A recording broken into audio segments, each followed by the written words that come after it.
You didn't? In that case, just treat it as my own wish then. There's so much I want to say, but unfortunately, this isn't the time to reminisce.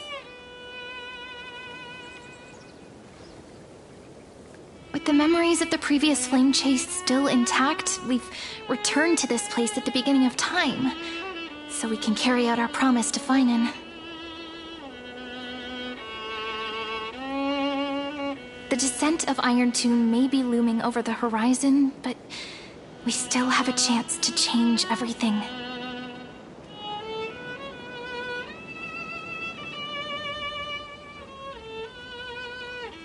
Heidi Silicii is so quiet. In Cyrene's memories, she always sits alone by the lake, gently swaying on the swing, like she's waiting for someone.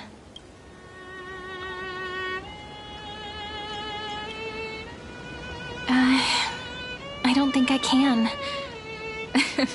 It sounds weird, doesn't it? It's something that happened to me, but I'm talking as if I'm an observer. But that's just what those memories are like. Vague and unclear, as if encased in thick ice. The only things I remember are the days I spent with you. Amphoreus will fall into an ending of destruction after the next Era Nova. But those stories went out of fashion ages ago. In a proper romantic epic, the hero's supposed to foil the villain's plot, right?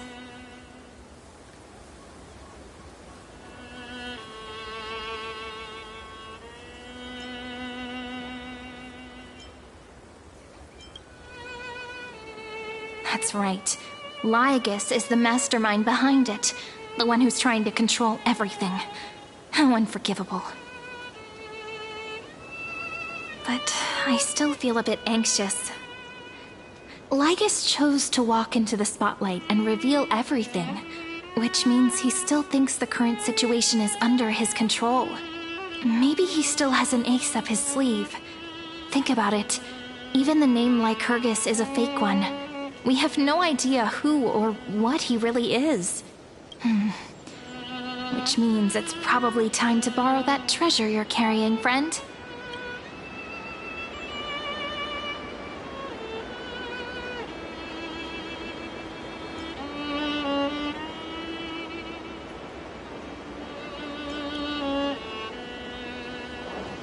Yep, that Intellitron friend did say, when required, it can also serve as a bridge for communications between the internal and external world. Heidi Silicii is a little village enclosed by time. We might be able to contact the outside world from here. Why don't we give it a try? We should at least tell our friends from beyond the sky that you're still in one piece. Firstly, we need to find a well-hidden spot.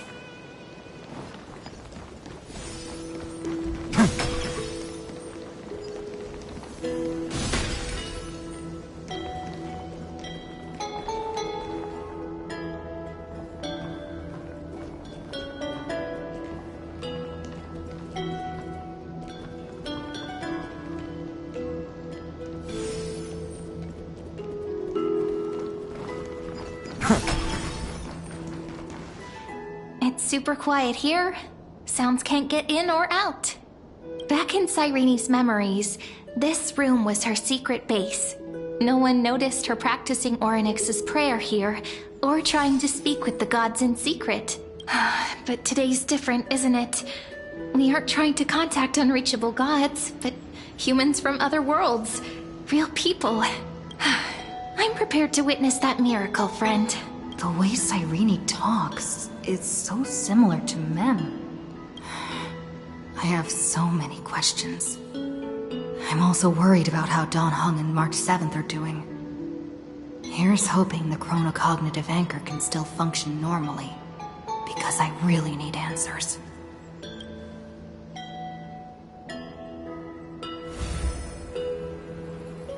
Signal strength, 14.8%. Dialogue window, 16 minutes 22 seconds. Prerequisite, no external interferences. We are very glad to learn that you're safe.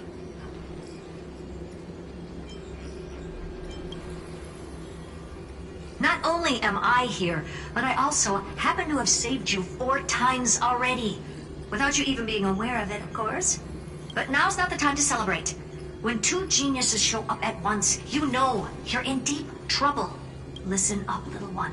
The Destruction's eyes are gazing upon this place. No, I'm not joking, and no, it's not Droidhead. It's the real Nanook. Time is running out, so I'll explain in terms you understand.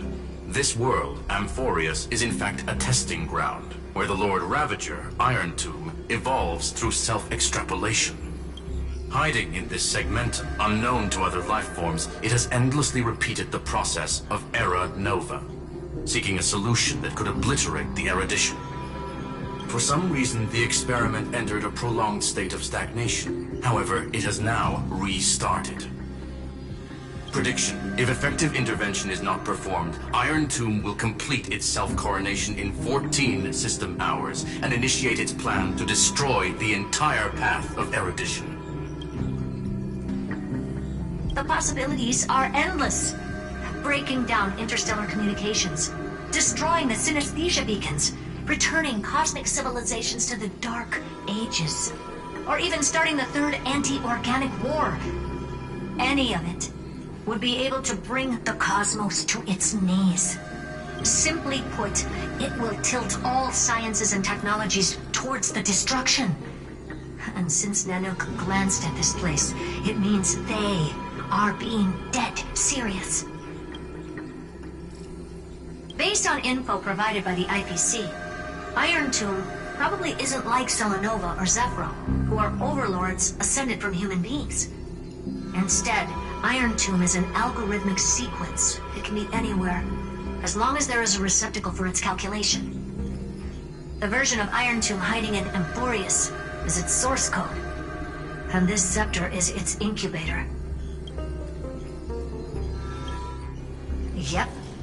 Think of it as the program having reached 99.98% completion already. And then it's over. Something in the shadows has been driving everything forward. It's the Observer named Lygus.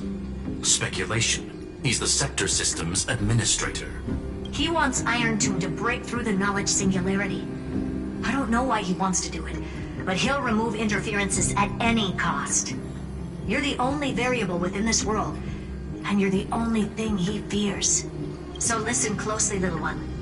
The speed of time is different in Amphoreus compared to the outside. Destruction is just about to arrive, but you can still play Deliverer one last time. The cycles have already been broken. You've entered what is theoretically the last cycle Amphoreus will ever be able to run. And Iron Tomb will break out of its prison as soon as the process of Genesis is triggered once more. But now there's an abnormality within the experiment. You know what I'm talking about. One of the model's 12 factors. That is one of the 12 demigods. Destroyed himself using the power of the destruction. Fine and Signal disappeared from the cycles the moment Nanook cast their gaze this way. That means World Bearing's computational logic is currently flawed and bugged. Yet it's the factor directly related to the process of Genesis.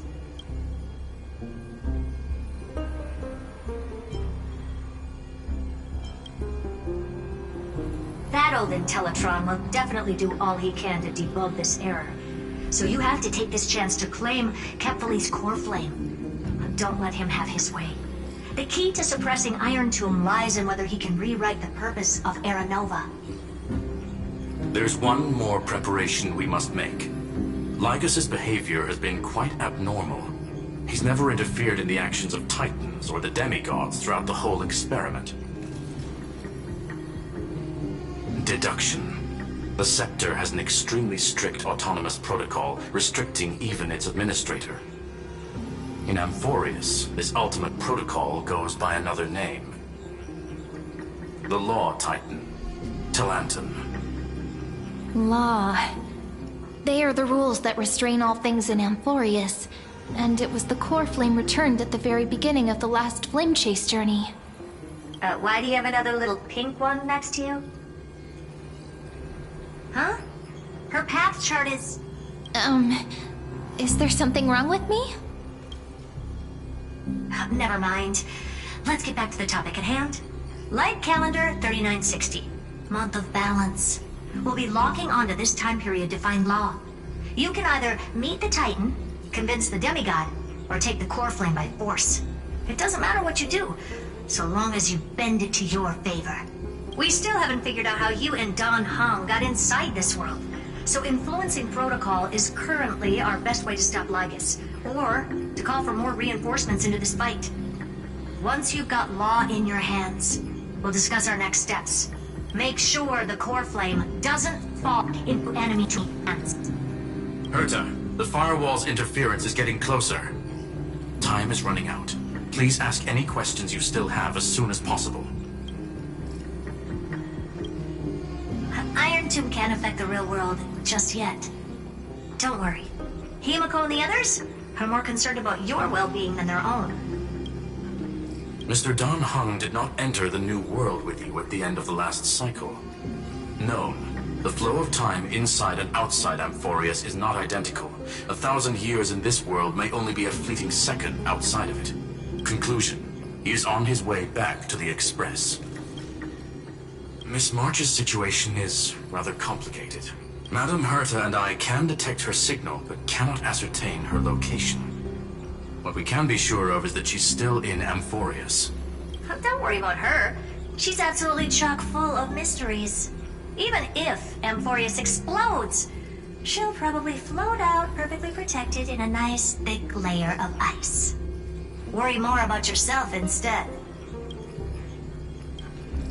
I believe in your capacities. The hands of the Trailblaze can create miracles, and will certainly be able to snuff out the flames of evil. I'm not going to give any motivational speeches. I just hope you bring good news the next time we meet, little one. No, not little one. Deliverer.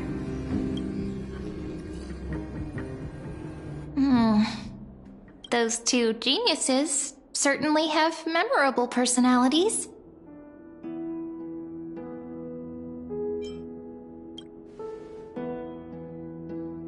Yeah, I understand more than I should, actually. Honestly, some of that conversation feels like it's about things I once knew, but then forgot. Maybe it's because of Mem? After all, Mem's a memo sprite born out of your thoughts, friend. Maybe our memories somehow got tangled up together. Never mind. Let's focus on something more important with what little time we have. Just treat me as an ordinary girl with secrets, okay? Light calendar 3960. I remember that Talantin had already fallen by then, and the Chrysos heir who inherited that core flame is named Saridra. That's what's recorded in history, and the period we'll be heading to. We'll need to find Law and stop Lygus. So, we've at least got a solid direction, right? Can you give me a little bit of time before we go? I want to pack some stuff. There's so much more I need to take care of in this form, and I'm still getting used to it.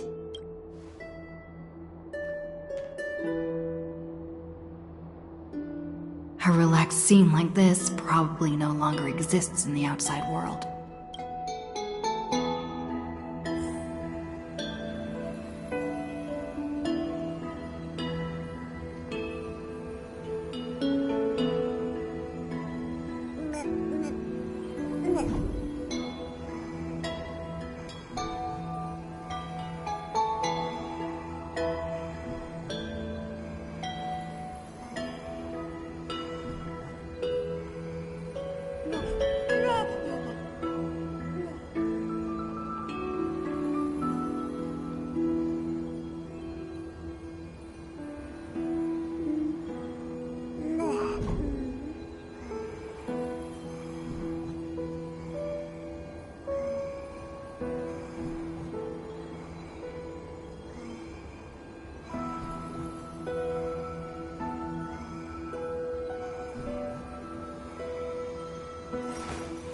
I will walk to the end with all your wills, no matter the cost.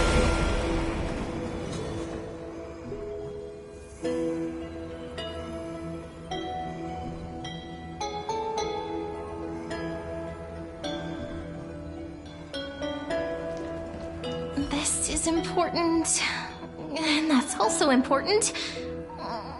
It's not gonna fit into my bag. Hold on, I'll be done in a sec.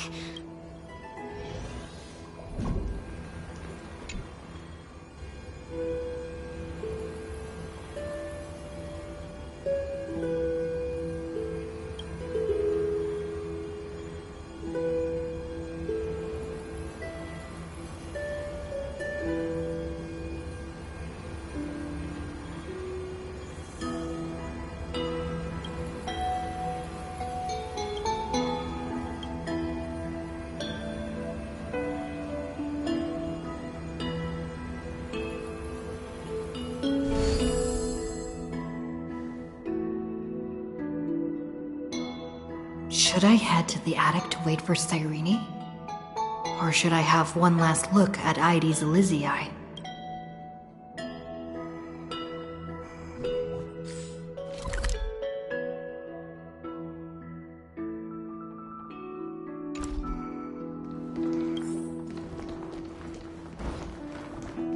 How many sets of toiletry?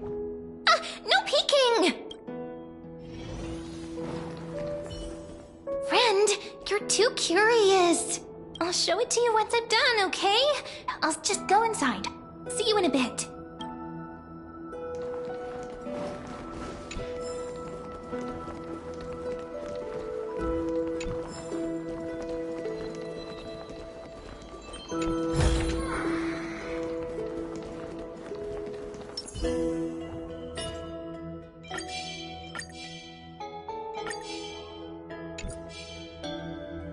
Take a look. This is pure genius in action.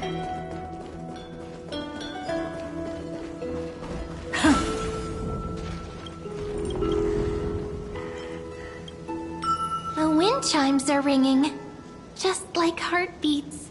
It's so romantic.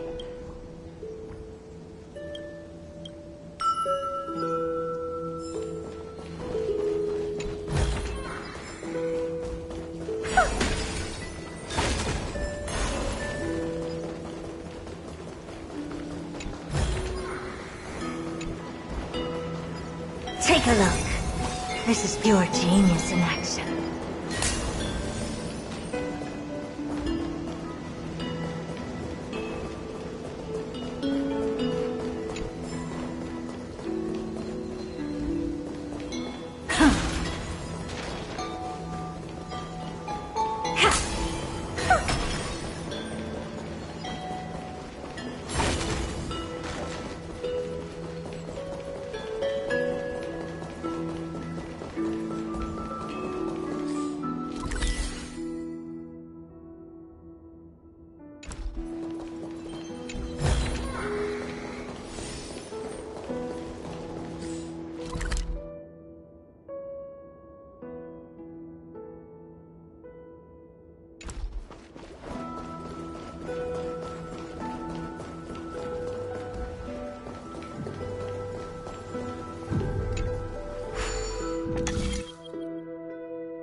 Oh, you want this? Fine. Take it and amuse yourself.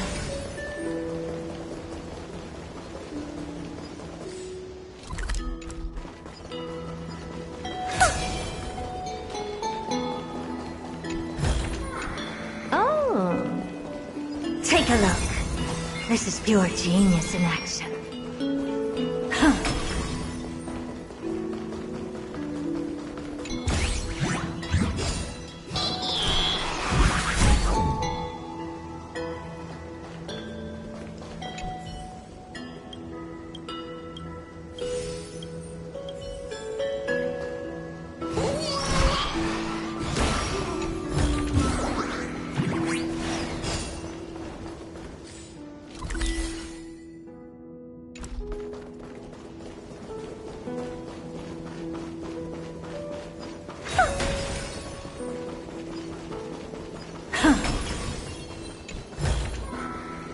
Take a look. This is pure genius in action.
You want this?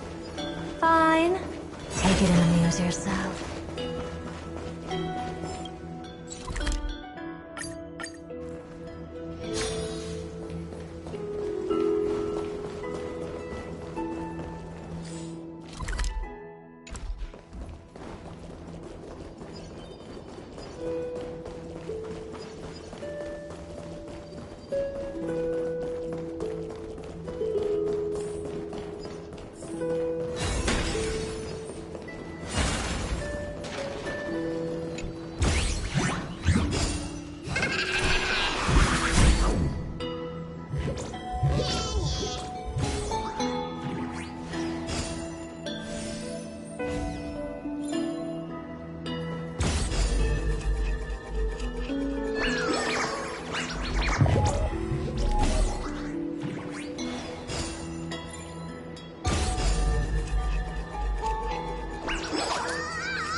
Is where Finan's life started.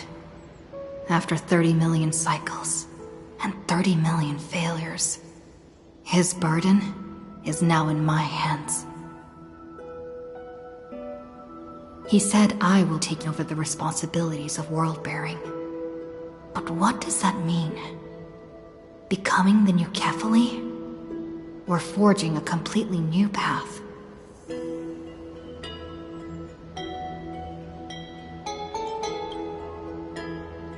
Calm down and think this through rationally. This is gonna be a very difficult campaign. We can't lose Kefali's core flame. And we also need to find either Talantin or their demigod, then convince them to join us in the fight against the destruction. But there are so many unknowns. We don't know what Lygus might be doing, and we'll have to face Iron Tomb after dealing with him. There's also Cyrene. What exactly is she? There's so many questions. I'll have to take it one step at a time. But I must make each move very carefully, because every decision can potentially impact the end. Herta and Screwlim's help might be crucial. Thinking hard over there? I finished packing. I decided to just bring these few things in the end. See? There's a journal, a quill pen, and the ceremonial blade of the Priests of Time. Holding it calms me down for some reason. The scent of the black tide is now calm. Finan must still be fighting them in some way. This will be Amphoreus' final flame chase journey. But it won't be the end of us.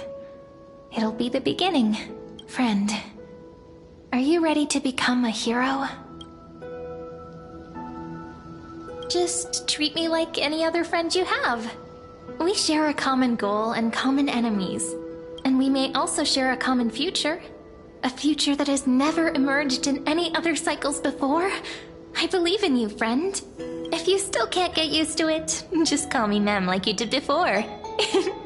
Just kidding. Are you worried that the burden is too heavy for you?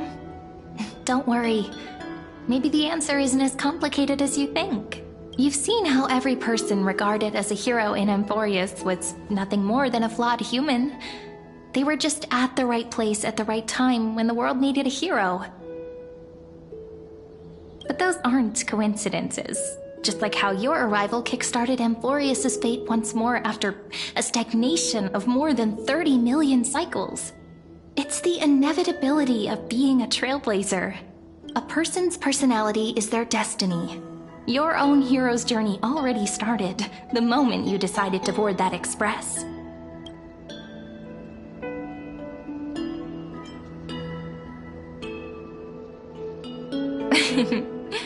Stand with me? That does sound very nice. Why don't we take everyone with us? I believe in you, friend. We'll never be alone, no matter what awaits us.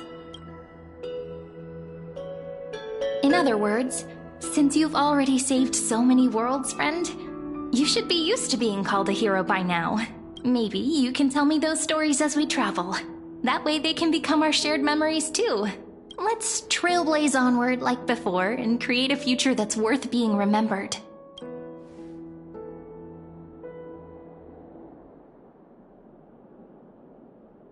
It seems you two are prepared to head out. Then you should indeed treasure the view before you. For you do not have much time left to enjoy such solitary delights.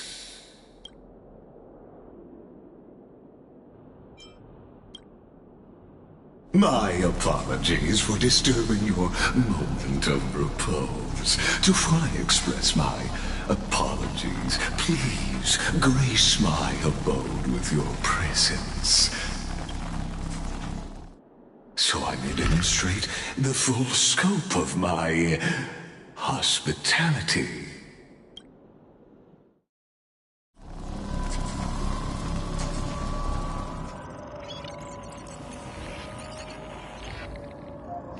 What is this place?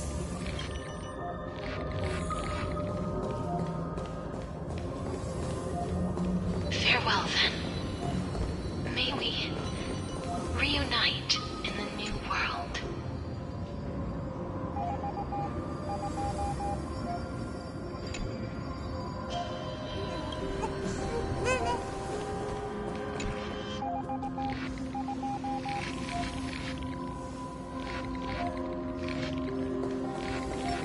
All shall bid farewell to one, and that person alone will witness the miracle.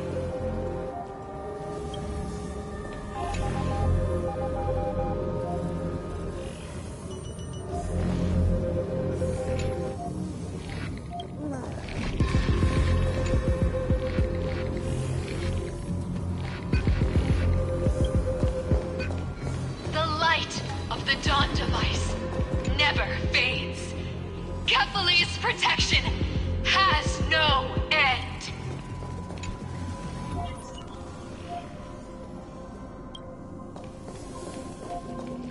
After I cross this river, it will be a tragedy for mankind. But if I do not cross, then it will be the end of me.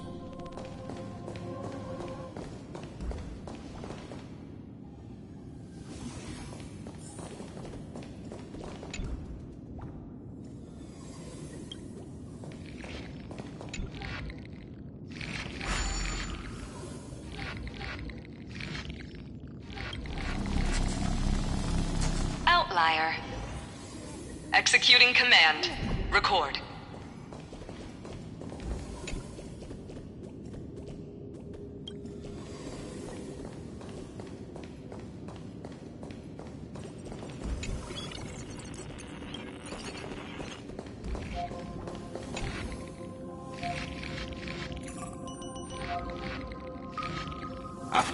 Oh, did that startle you? This is the intersection between Amphoreus and the real universe. The audience seat where I observe this experiment. You can also call this location the Exomyth. What you see is the true form of the eternal land and the 12 demigods after they've shed their disguise of legends. Doesn't it look marvelous? Amphoreus is like a microcosm of the cosmos. People love to portray the romance of the starry skies, but their tales often forget a different and far more truthful type of universe. The moment ancient Antikytherians sketched geometric shapes on the sandy beach and recorded the first numerals and symbols on parchment, the universe turned into a silent equation flowing under the pen of these relentless decoders. Erudition. It was once the mother tongue of the Creator, the pen of divinity, and the first lyrical verse ever written by free will.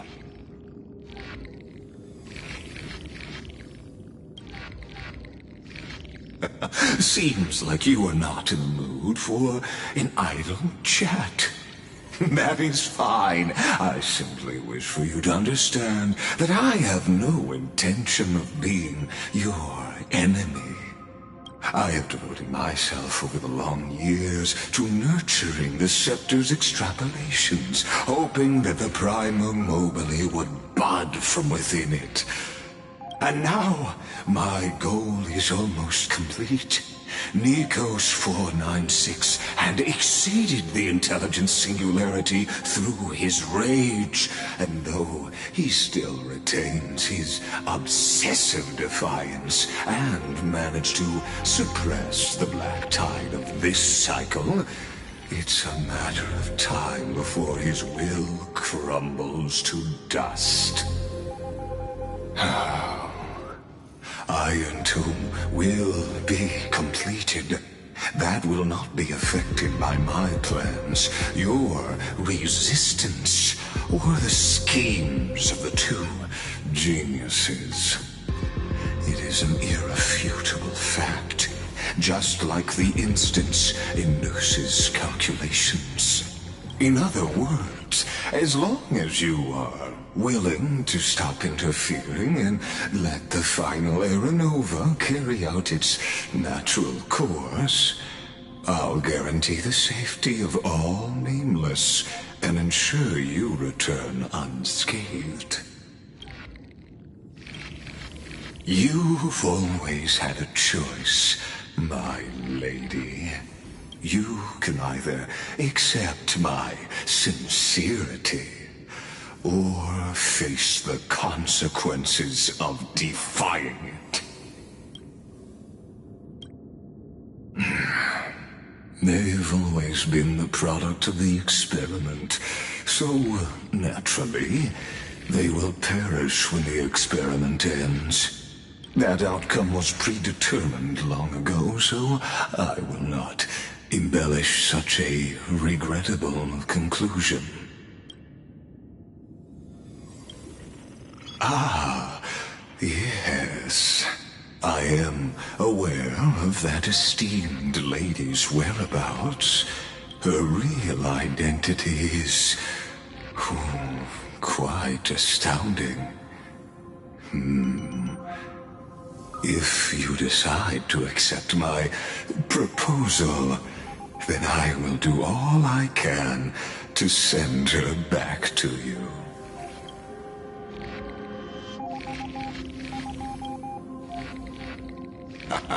You are indeed worried about your safety and that of your companions. Rest assured, as a fellow pathstrider of this path, Nanook's gaze left a brand on your soul long ago. You harbor the seed of destruction within you. But you need to learn how to use it in the right way. That vital knowledge is also my bargaining chip in this negotiation between us. For there are few in this world who are truly capable of such a feat. And I happen to be one of them.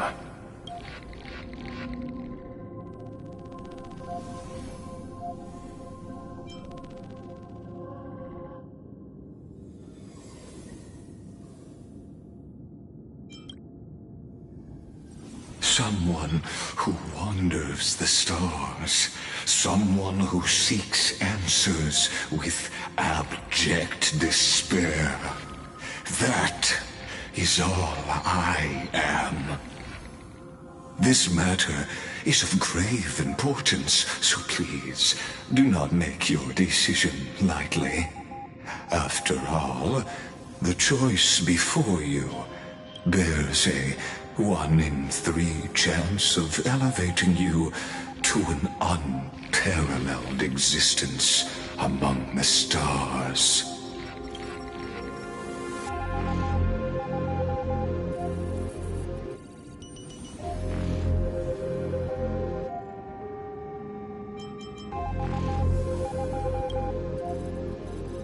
Ruling over is not exactly the same as unparalleled. That being said, I now see the full scope of the determination in your words. You may now continue your travels.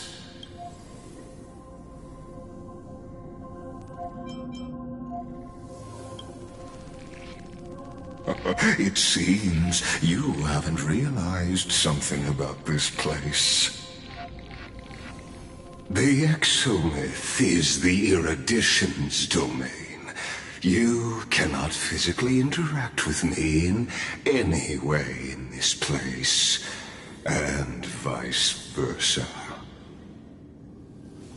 As negotiations have broken down, there's no more need for us to remain in the audience's seat. Let's return to the theater called Amphoreus, where you will meet me once again. Of course, this meeting was not without merit. Your presence has inscribed a new footnote in the exomyth. As for its purpose, allow me to reveal it to you in detail the next time we meet.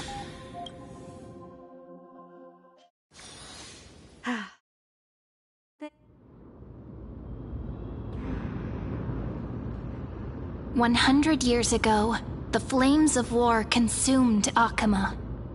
The Outland forces broke through the dawn. Golden blood flowed with greed, and enemies descended with Kephali's eternal slumber, painting the holy city's walls in scarlet. Its generals had vanished, and the elders prostrated on the ground. The throne of worlds kept silent to the pleas of the people. Until the heaven and earth cracked open. Not the gods answering the people's prayers, but a legion rising from the sea of blood. Dawncloud's spires fell in the sulfur rains, and the legion's commanders stood atop the broken idols and roared, "Compatriots, no more kneeling!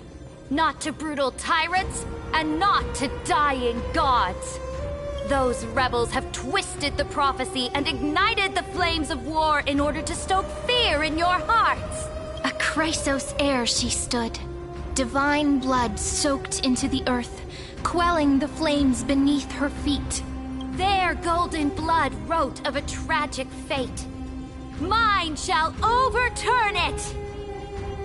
Her crown burned bright, outshining the fires consuming the entire city. She raised her scepter high, and the people gazed in the direction she pointed. My blood flows in you now. Heroic compatriots, follow me, and we'll seize the reins of fate. Drive the enemy from Kefali's dawn. Smother their flames with their own dead. Win glory. Win peace. Let history sing your deeds. The first to dance was a maiden following closely behind, weaving through the carnage like a fish in the sea. The people, full of wrath, surged with her, forming a colossal wave, and the enemy hordes, drained of life, vanished into nothing. Onward to Marmorial Palace, to Dawncloud's heights. Announce to all the wicked and cowardly. Announce to this stagnant age. We are the rising tide. History remembers this as the first siege of Akama. It is said that after the flames died, people found identical inscriptions in every place in the city that had been scorched by fire. It was the name borne by Akama's first and final sovereign, the Imperator Saridra. Friend, are you listening? Friend? Honestly, you were the one who insisted on reviewing history, yet here you are, dozing off? Wake up! Otherwise, I'll have to... Awake at last? I guess I won't have to use my wake-up magic on you then.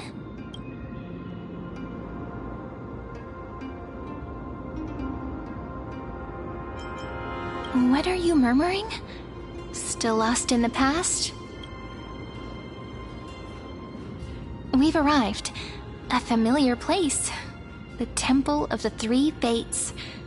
If everything went according to plan, it should be shortly after Talantin's fall, and also the end of the first Flame Chase journey. Perfect timing, actually.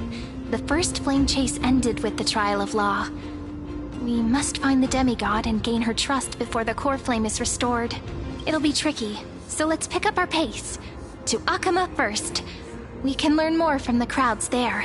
Tyrant! You and your butchers are not welcome here. Get out! Hold your tongue! Conspiring with Kremnos and plotting rebellion are crimes punishable by death. There are multiple voices, and things seem tense. Let's not get caught up in any trouble. Why don't we find a place to hide and observe from the shadows?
least Kremnoans keep their faith.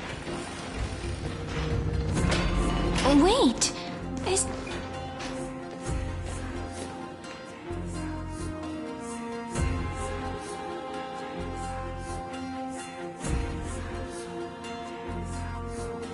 Golden-blooded defilers, perverting the prophecy and trying to slay gods!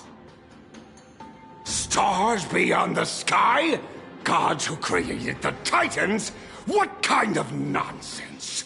Look at this broken world and see what your atrocious acts have done!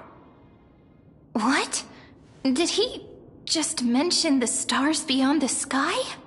But how is that possible? You impudent! Dux for Goris. We're here to welcome the Deliverer from beyond the sky. Stand down. Heretic! No one but the Great Talantin can deliver this world from misery! I ask you, if the old laws were so perfect, why did they crumble beneath my feet? You...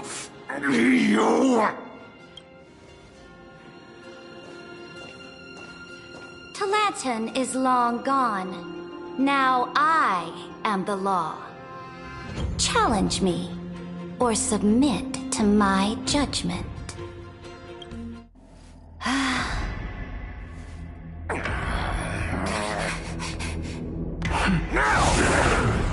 Silence!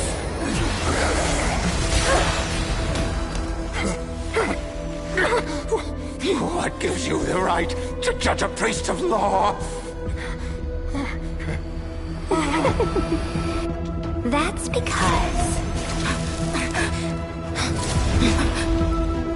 I came, I saw, I conquered.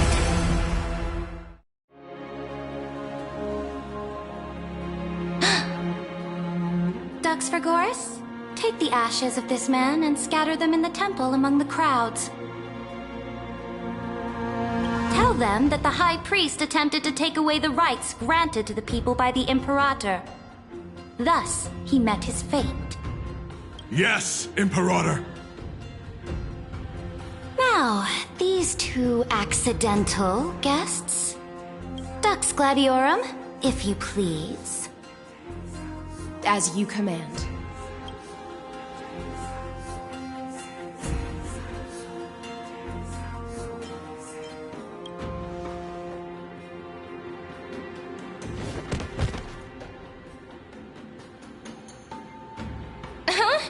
Is this? Correct, but not the kindness you know. This is the leader of the Cleaners in this era. Since the start of the Chrysos War, they've made it their mission to wipe out the Chrysos heirs. Even now, even after I've united all the city-states, these vermin still lurk in the shadows, hindering the flame-chase journey.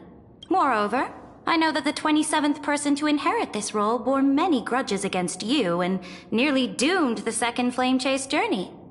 The enemy of my enemy is my friend. So, out of courtesy, I present to you this corpse as a gift.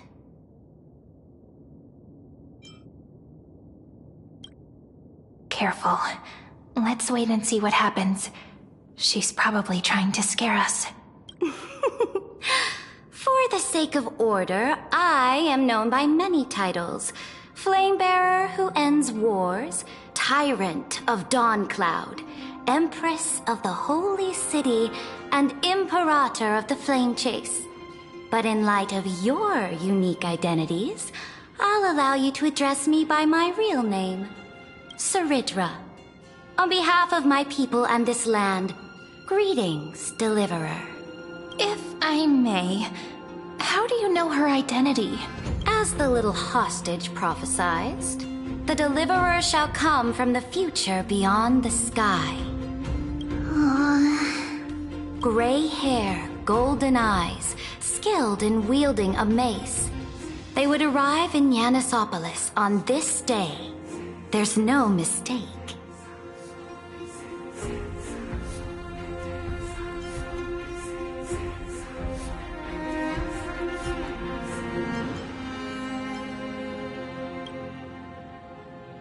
Your orders, Imperator.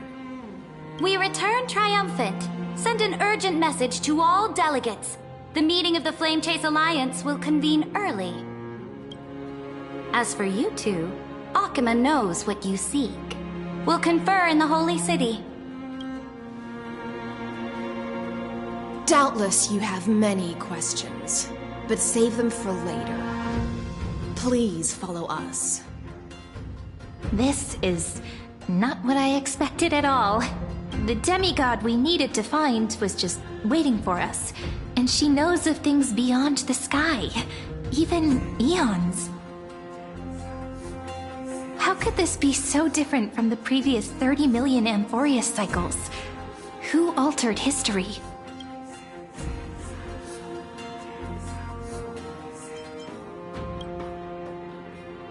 Unlikely. I think it's probably a third party interfering. The currents of time have become twisted. Regardless of who caused this, that Imperator came prepared. We're the ones at a disadvantage now. We might as well dance their dance. Let's go with them to the Holy City. We've received the Imperator's favor because of your unique background. As a result, the people of Akuma will certainly respect you more. Just put that to good use, and add a bit of your experience and charm. Should be easier than last time, right? If we figure out what happened in this cycle, we'll be able to turn things back in our favor.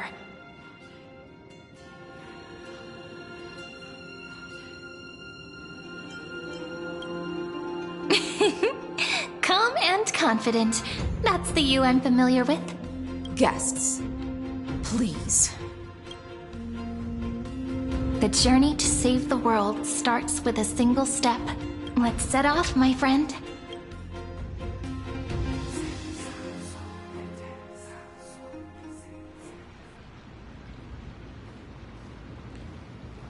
Hail to the Imperator! Hail to the Golden Heroes! Hail to the Deliverer! Told you, you're the headline act. All this spectacle is for you. Guards, your service to the Holy City is appreciated. How have things been? Castrum Kremnos once again struck the border. Dux Brumalis led her troops to repel the enemy. The agitators against the Flame Chase are still active in the city. They smashed the shops around Memorial Market. But the garrison already arrested the culprits, and now they await interrogation. They are merely a disorderly mob and do not warrant any attention. Even though Terravox personally mended the fractured Earth, it still didn't silence these fools. Guests from beyond the sky, worry not about these trivial matters. Dux Gladiorum will take you somewhere to settle down for now.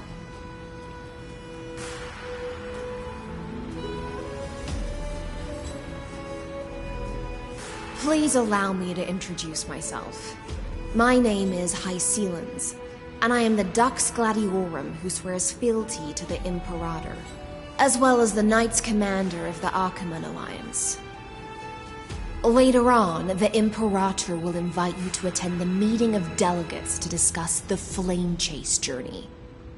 Your arrival has convinced us that the future promised by the prophecy is certain. Under the Imperator's command, Amphoreus shall break its chains and reach the world beyond the sky.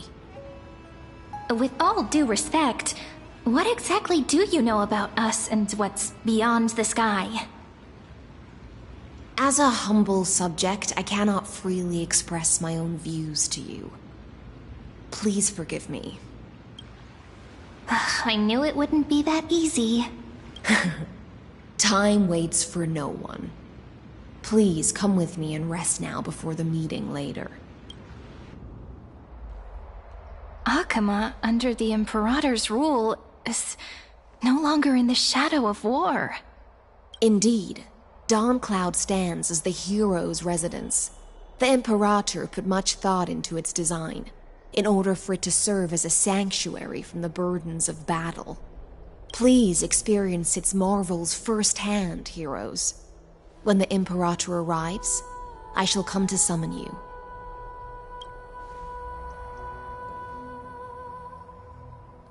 High No wonder she's the Knight's commander. Alright, we finally have some freedom to ourselves. Since there's still some time before the Alliance meeting, let's explore a bit. Look over there!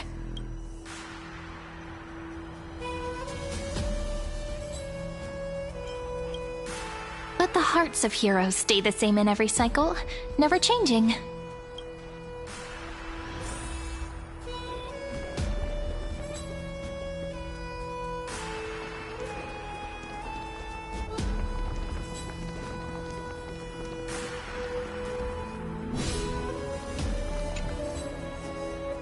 Dux Brumalis, our great Imperator, found the mastermind and executed him in public. Seeing that scoundrel burn to nothing should deter these miscreants from being so brazen again. So the great Imperator isn't afraid of getting her hands dirty? What a ridiculous display. What do you know? No matter what sins the people commit, they are still the Imperator's people, and it's only right that they be judged by the Imperator's own hand. Our distinguished trespassing guests. Seneca, the Dux Brumalis. Greetings. This Dux Brumalis doesn't seem to like the Imperator very much, but she holds a high rank. And Dux Vergoris' speech seems self-contradictory. Let me see what I can get out of them. I'm Cyrene of Ida Cilicii. This is the Deliverer Beyond the Sky. We're new here and wanted to ask you, does this city host any other visitors from beyond the sky? We're looking for our dear companions. Drop the charade. But yes, there is someone in this city who is all too familiar with the world beyond the sky. Silence! The Imperator ordered us to keep that lord's whereabouts a secret. Enough, you pathetic lapdog. Do you need to beg for permission from that cursed Imperator even just to bark? You... Someone who is all too familiar with the world beyond the sky and is referred to as that lord. Could it be? Looks like things are getting heated. Let's get out of here. Insolent brat. I'll shatter that ice of yours. Groveling fool. I'll freeze that brain of yours.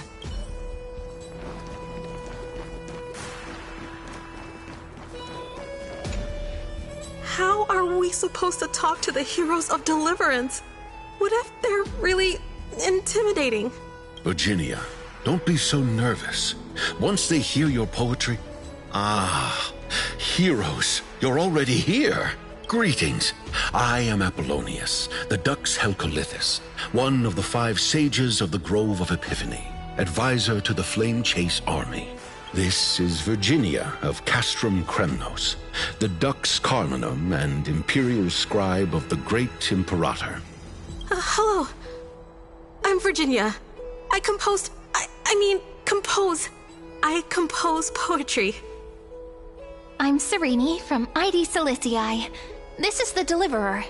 Nice to meet you both. They're not as frightening as the rumors claimed. This is our first time in the Imperator's realm. Akima is even more magnificent than we imagined. If you all weren't here to look after us, we'd be completely lost and confused. The Akima you imagined is long gone. Under the Imperator, this city has been reborn as the capital of the world. Bask in her free-spirited winds. For anyone who fulfills their duties to the Imperator, these winds shall forever remain at their service. But what if... Those who are loyal do not need to consider the consequences of betrayal. But if you're curious, why not head to the lake and take a look? Those elders who lie at the bottom of the lake are the best example of what happens when you disobey the Imperator. The elders of this cycle were all... Looks like that priest who was sentenced to death wasn't an isolated case.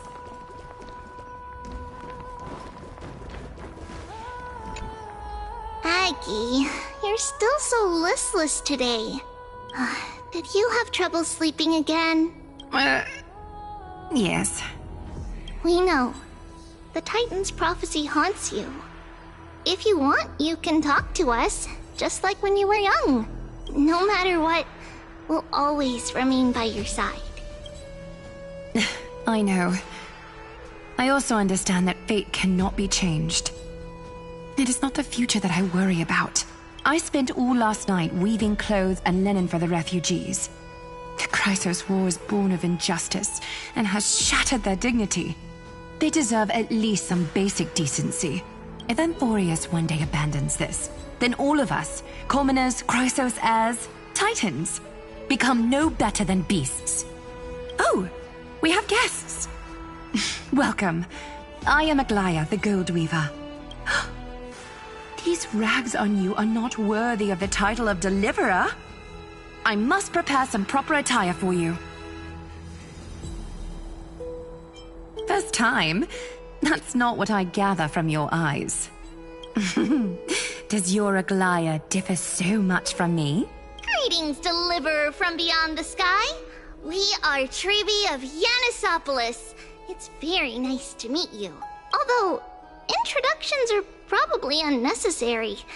We know you've witnessed the future of the Flame Chase journey even more clearly than we have. Witnessed the future of the Flame Chase journey?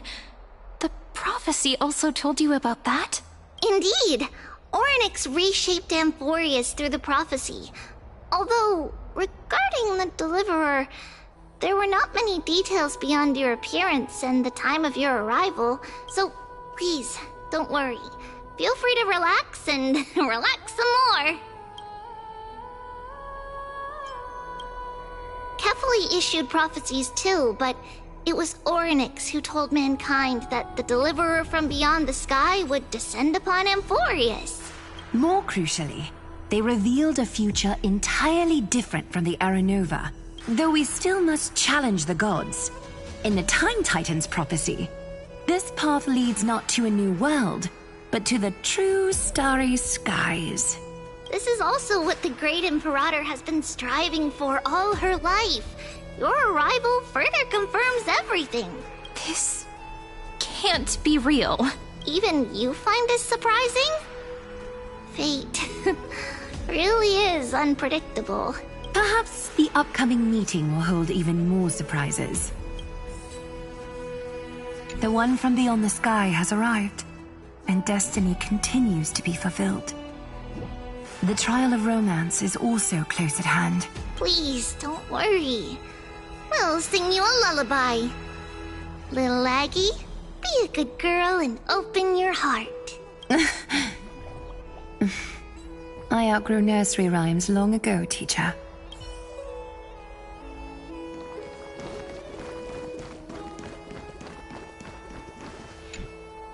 Little fish from beyond the sky. Did you rest well? The Imperator and the delegates are about to arrive. If you are ready, please follow me to the meeting. I'm the Knight Commander of Akama, General of the Flame Chase Army, and the Imperator's servant.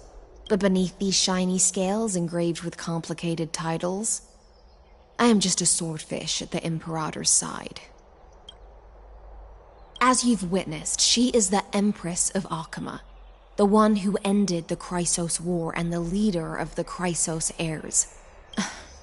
As merely a humble subject, I cannot say more beyond this. The Chrysos heirs here constitute the elite among the Flame Chase army.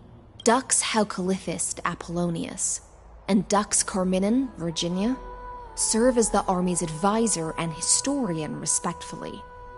One offers advice and counsel to the Imperator, while the other writes verses of her supreme glory. Dux Frigorus Labienus and Dux Brumalis Seneca are both formidable warriors, clearing the way for the flame chase with steel and storm. Dux Fatorum, the holy maiden who interprets the prophecy. Only the one named Trebi remains in the city.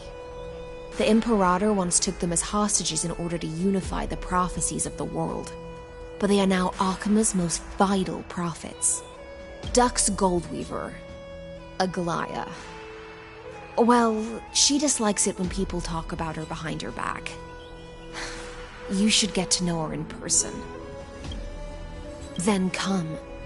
The Imperator reserved seats for you. I'm starting to feel a bit nervous about the meeting. Since Saridra is presiding over the meeting, it'll be a good opportunity to learn about the law's inclinations in the current era. Let's keep our ears open, okay?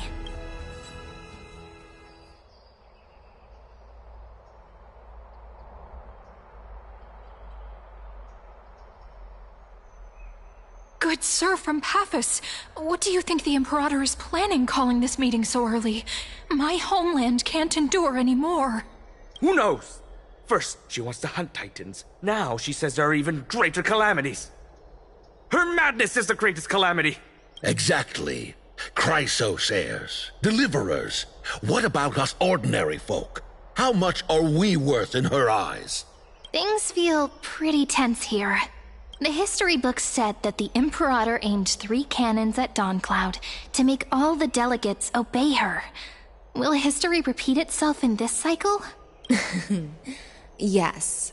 Similar acts have occurred, and not just once. However, whether history will repeat itself, you'll soon see. Those are the 2 spots reserved for you. Please take your seats. What is that? Look, that's what they were talking about before. What is we stop? So it turns out. Ladies and gentlemen, silence, please. The Imperator has arrived before her faithful council, and the Alliance meeting is about to begin. All right. In the names of Talantin and Kefali, the Akama Alliance swears upon the gods. Cease the pageantry. I pray not to the vanquished. What? Kefali, of course, needs no further explanation. As for the law, at the entry hour 2 days past, a scout should have brought news of the conquest to all of you. Unfortunately, guards found his corpse among the rocks not far from the city. Moreover, the poor soul was buried with a Paphos curved blade. It pains me to imagine what agonies this loyal warrior endured before his death. Delegate from Paphos, do you have any insights? I know nothing of this. The evidence is irrefutable, so there is no need to waste your breath. However, let us set this trial aside for the time being. Witness, even within the most sacred and dignified council, there were those among us who wished to draw their blades, brazenly challenging the Alliance, seeking to shatter our hard-earned peace and unity. Fortunately, I uncovered this plot. Now, to protect this beautiful city and her people, the Imperator's legions are ready. They will escort each of you to the Temple of the Three Fates, where you will receive the highest level of protection the Alliance can offer. Then, the Legion's warriors will join me in embarking on the campaign against Fagusa. This is clearly a trap! Imperator, did you summon us here just to trample on the dignity of your allies? Enough! Things are starting to get pretty intense. Comrades, you've all seen her true face now. According to the ancient laws of Akama, only with the consent of 2/3 of the elders can the legions carry out the commander's orders. The ancient laws. Didn't you destroy them long ago? You defected during the first siege of Akama, voted unanimously in favor of the Council of Elders restructuring, and just yesterday, you desecrated them with a blood-stained blade. The decaying old laws fell with Talantin and are no longer deserving of respect. But if you still insist on proclaiming yourselves defenders of the law, then be silent and offer up the highest respect to this core flame in my hand. really is the core flame of law in her hand. Since there are no objections, then the original agenda of this meeting, the campaign against Fagusa, is hereby passed. The Flame Chase Army's hunt for the Ocean Titan begins today. In order to prepare for war, all allied city-states must surrender command of their militaries and pay all war taxes by the end of the month of Evernight. At this moment, I would also like to introduce to everyone the newest honored guest to join our alliance. The Deliverer, revealed in the prophecy of time, has descended from beyond the sky. With her aid, we shall shatter the chalice of plenty and return Fagusa's core flame to the holy city! Absurd. Simply absurd. A deliverer from beyond the sky. This is just like that prophecy about slaying gods. It's a lie you've used to grow your power. Ladon has already sacrificed countless soldiers. And now you want me to send even more of my brothers and sisters to be used and discarded by a tyrant? Are there any other objections? Then I bid you all farewell. Meeting adjourned. Deliverer, please wait. I still have important matters to discuss with the two of you.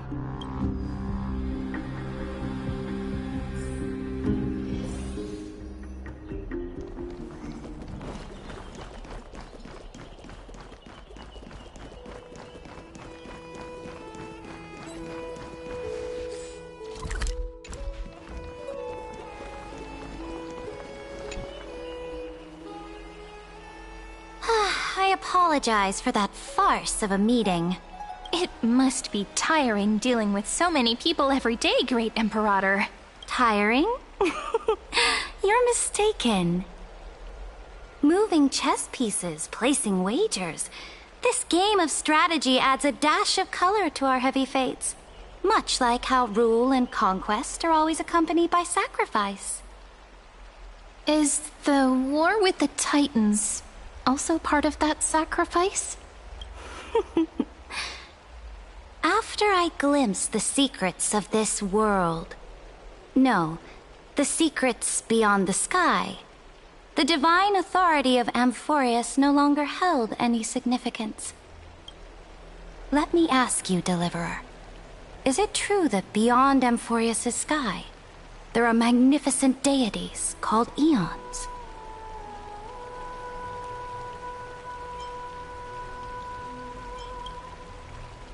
Ah, so they do indeed exist. Then, please tell me more. How will you use this great power to guide the people? In the future you envision, where will our flame chase journey lead?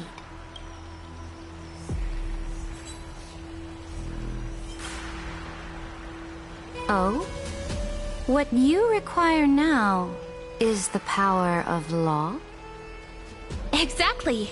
Just as the prophecy foretold, she is your deliverer from beyond the sky, and she also has reliable allies. If they can intervene in Amphoreus' laws, we may have a chance to alter this world's impending fate and reverse its destined end.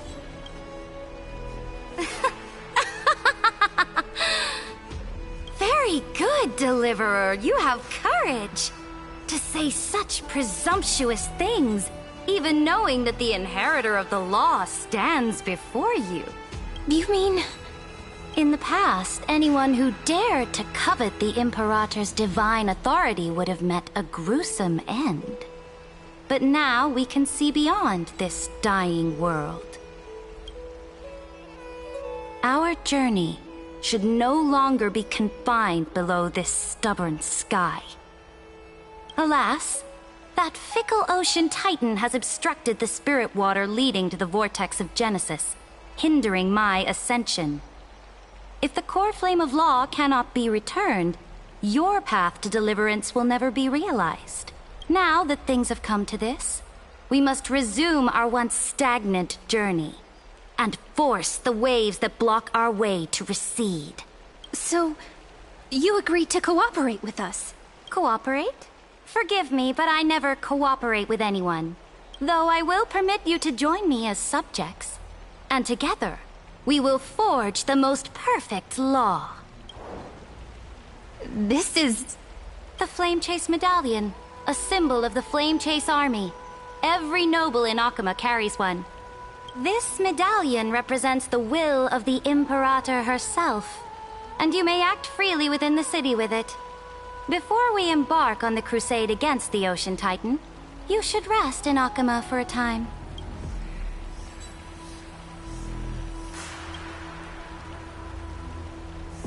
Oh?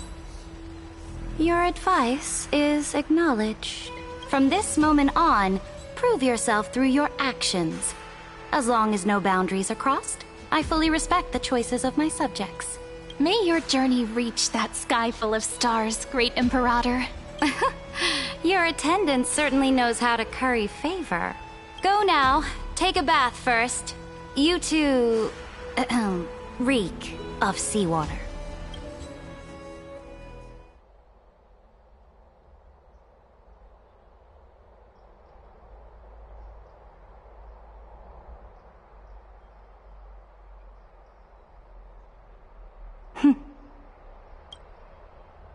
Come forth, Theoros. Yes. Great Imperator. Now, perhaps you're willing to hear my counsel. Those two arrived just as Oryx described. And just as you said, they showed a thirst for law. At least this proves that my judgment was right. Sparing your life was the correct decision. You've once again confirmed that your wisdom is no empty boast. Now another choice lies before you. With whom shall you ally to tip the scales of law? Me? Or that deliverer? Remind me again, Antikytheron. What kind of future do these two paths lead to in your view? I shall tell you. You are entitled to know that the deliverer from beyond the sky is not a wholly wicked being. But from the very start, her stance has been completely at odds with Amphoreus. The road they have chosen will bury Amphoreus' grand aspirations. This world, which follows the path of destruction, will inevitably stray far from the glory it was meant to enjoy. But on the path I have revealed to you, the people of Amphoreus will slay their creator in the name of the Imperator and conquer the worlds beyond the sky. You will command the mighty beast known as Iron Tomb, bringing waves of war and conquest to the universe. Beings across the cosmos will bow before you, offering their allegiance. So, what's the price? The price is insignificant. All that is needed is for you to sacrifice that fragile, incomplete humanity to the destruction. As a Chrysos, heir of the prophecy, you have already chosen to abandon it, have you not? Off you go, Theoros. I have already made my decision. Once I ignite the core flame of law and burn away the old, outdated rules, Amphoreus will embark on a journey across the stars.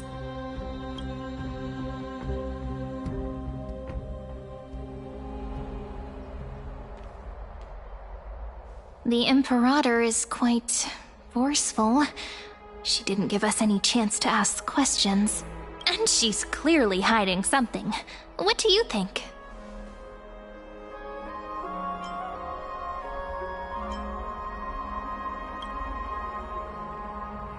Looks like we're on the same wavelength. The atmosphere in Akama... it's so unfamiliar. And it's not just the Flame Chase Alliance talking about the world beyond the sky, but the whole city.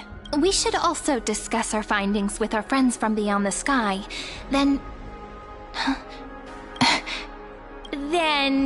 we should go enjoy the renowned bathing culture of the holy city and relax. It's the thing I've been looking forward to most on this journey.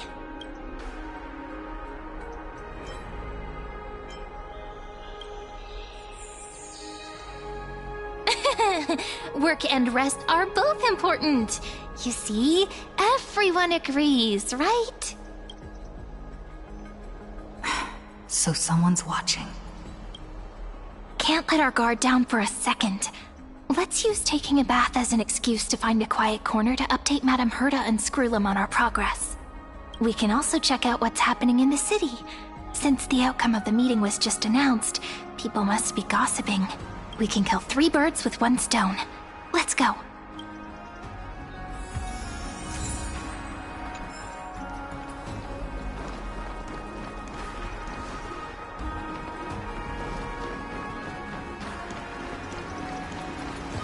Oh, so many people!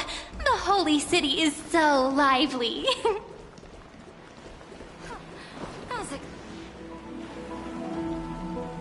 Did you hear? At the Alliance meeting, the delegate from Leyden stormed out in anger. As expected. The Imperator is always hiding things from everyone. When has it not caused a ruckus? Silence! That's treason! If it weren't for the great Imperator, you'd have sunk into the lake with those corrupt elders already. And you wouldn't even be alive to speak like this. Oh no. It's the Imperator's loyal dog. Let's go. We can't talk in front of this guy. Ugh. How disappointing. Oh, honored guests, we meet again. Looks like I'm not the only one who came to the baths to unwind after the meeting. For the upcoming campaign, please make sure to rest well. I am Dux Fregoris, a trusted officer of the Great Imperator, willing to fight alongside the Deliverer in the coming battles. Ugh. Another war?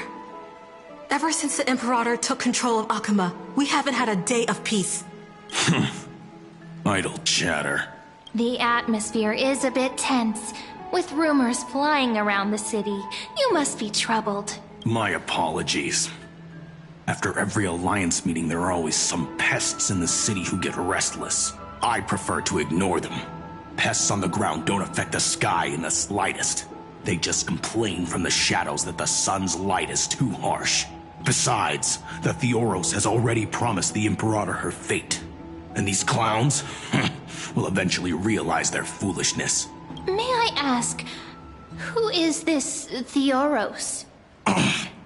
The Imperator has ordered us to keep his lordship's whereabouts a secret. Ah, so it's his lordship. Stop trying to get things out of me. Leave me alone. I didn't even need to try. Big and strong Dux Fregoris really can't hide anything. Theoros. What an ominous name. Bad news. He's been staring at us the whole time. Let's move to another place for now. We don't know how much Saridra has concealed from us. In the worst case scenario, we may have to face more than one enemy. Stop trying to get things out of me. Leave me. We may have to face more than one enemy.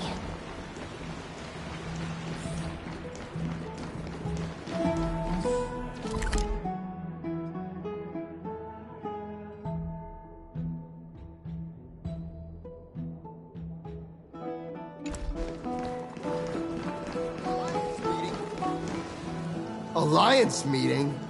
More like a cage where creatures with golden blood claw at each other. And Flamebearer who ends wars?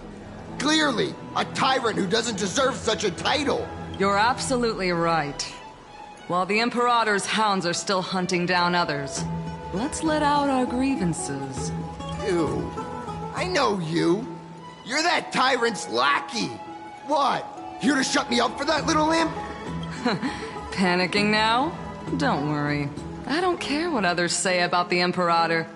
And she certainly doesn't either. Oh? Children of the Prophecy. Such rare guests. Are you here to relax in the baths as well? The temperature is just right today, so be sure to enjoy it. You should rest well for the next campaign. What? Children of the Prophecy? Another excuse for the Imperator's reckless warmongering. No filter, huh? You should be glad you don't have a seat at the Alliance meetings. By the way, if you still want to bathe, hurry up. Once that predatory fish joins the flow of water and eliminates all the fools questioning the world beyond the sky, you won't be able to enjoy this perfect water temperature anymore. Seems like there's more to Dux Bermalis' words than meets the eye. But would the Imperator actually kill those who question the world beyond the sky? If you still want to bathe, hurry up. But would the Imperator actually kill those who question the world beyond the sky? This is the complete opposite from what we know of Akama.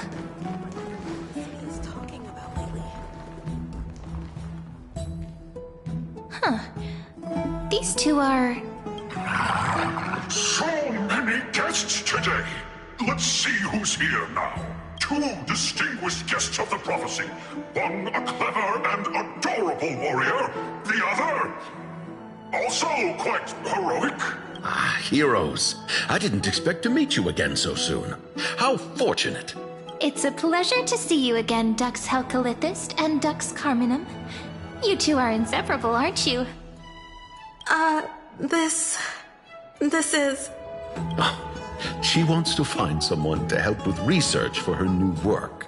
I'm the far-seeing eye and all-hearing ear of Akama. I see and hear every single thing that happens in the streets and alleys of this place. I'm the perfect partner for research. Enough small talk. Here's the latest news from Akama, as you requested. The children of the prophecy arrived in the holy city, and the Imperator unilaterally stripped away military power. The Alliance meeting ended in discord, and there may be bloody upheaval. As expected. I get the feeling you might have embellished a bit to keep people's attention. I swear on my stone mane, I would never do such a thing. But if you wish to quell this terrifying news... Never mind. While the influence of rumors can be minimized, the fact remains that the great Imperator did swiftly consolidate military power in and on heroes. I know the Imperator's way of doing things may seem a bit autocratic to outsiders, but soon you will witness her blade dance with enemies on the battlefield. I can't comment on the source of her loyalty, but when that blade is drawn, you two, as bright as you are, will surely see the deep thoughts beneath her exterior. The Imperator's blade. Is he talking about Miss Hysealan's? I sense some unease in Dux Helcolithist's words. It seems the Imperator and Miss Hysealan's share a much deeper bond than the others do.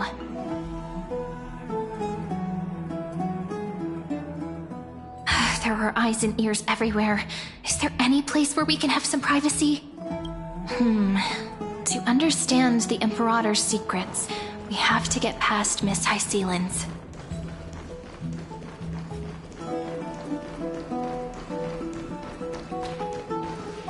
This place was your original bath chamber.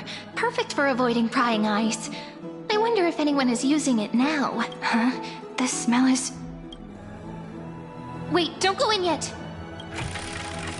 Who's there? Oh, the little gray fry in pink sea hair. Little sea hair? You barged into here without warning. Was it an accident, or did you wish to bathe with me?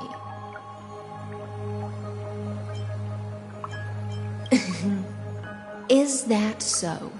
That your eyes shine brighter than pearls? Sorry, we didn't mean to disturb your bath. We'll leave now. It's no big deal. There's no need to panic. This is the natural state for me. People on land force themselves to wear clothes, adding unnecessary constraints. Forget it. If Duck's Goldweaver heard that, she'd scold me again. All right. Please make yourselves comfortable and wait a moment. Let me first wash off the blood of the hunt, and then I'll attend to you two.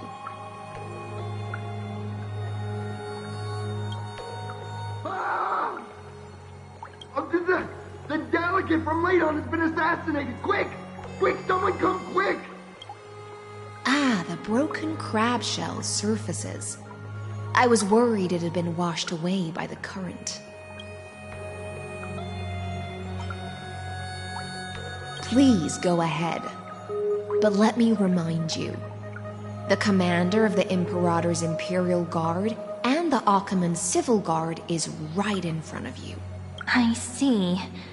No wonder there was a faint smell of rust in the air before I even entered. Why? Is it because the Ladonians refused to contribute troops to the Flame Chase journey? Or just because they offended the Imperator? Because the new era of the Flame Chase doesn't tolerate stagnant blood. For the ignorant masses who cling to outdated laws, only bloodletting can wake them up.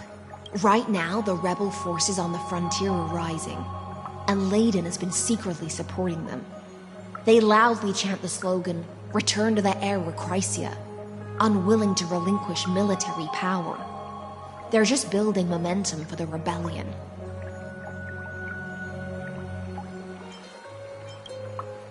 Thinking is a right given to citizens by the Imperator. I won't interfere with your thoughts.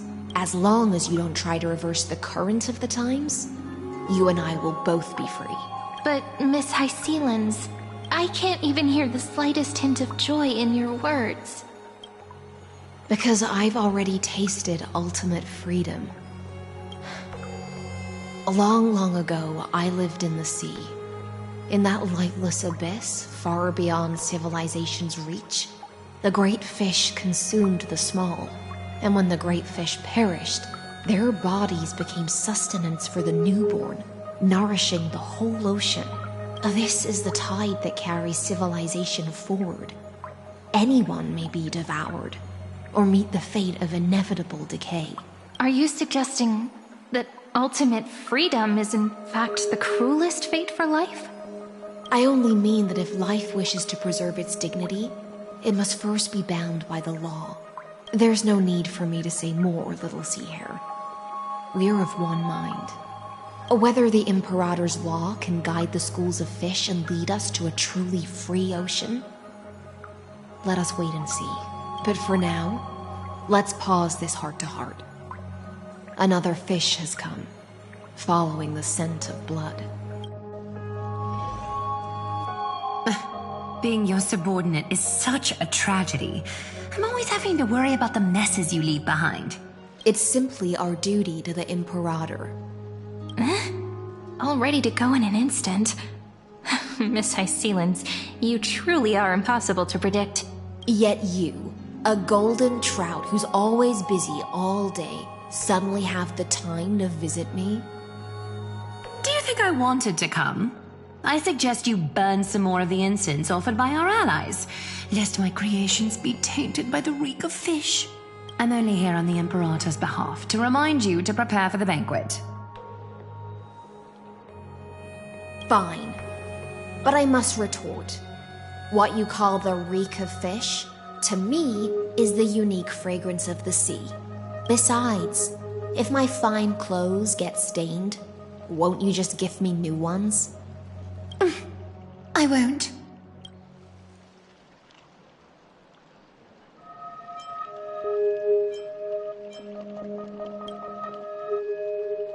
Is that how friendship is described beyond the sky? Fascinating. By the way, you both just mentioned a banquet. Could you elaborate on that? Oh, right, you don't know. Every time before a battle, or after a victory, the Imperator holds a grand feast for the Chrysos heirs to lift our spirits. For us warriors who swim constantly between life and death, these feasts are more worth looking forward to than victory. A banquet to prelude the hunt for the god of banquets, and honey brew as a tribute to commemorate the ancestor of honey brew. How absurd. Don't look so grim. All has been decided. Since it's a banquet for Fagusa, why not take a leaf out of the Tidens book? Live in the moment and enjoy life to the fullest. I'm not as carefree as you. That little Dolos kitten is already causing enough trouble for me. And on top of that, I still have tailoring commissions to complete. By the time the cool flame illuminates my eyes, I might not be able to focus as I used to. Glaya's eyes. Curious about these eyes? People often compare them to jewels. But I've already made my decision to ask Romance for eyes that can see everything. I wonder what this world will look like when I take the Divine Authority. In the future, you will still be the finest weaver in the world. Is this also a prophecy from the Three Fates? It's even more accurate than a prophecy. After all, she has already witnessed it, right?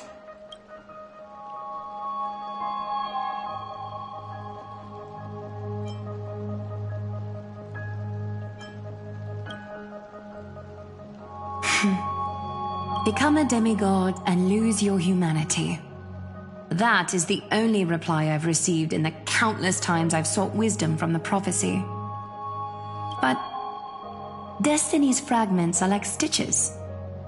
Before they're threaded into splendid garments, no one can see their true charm, can they?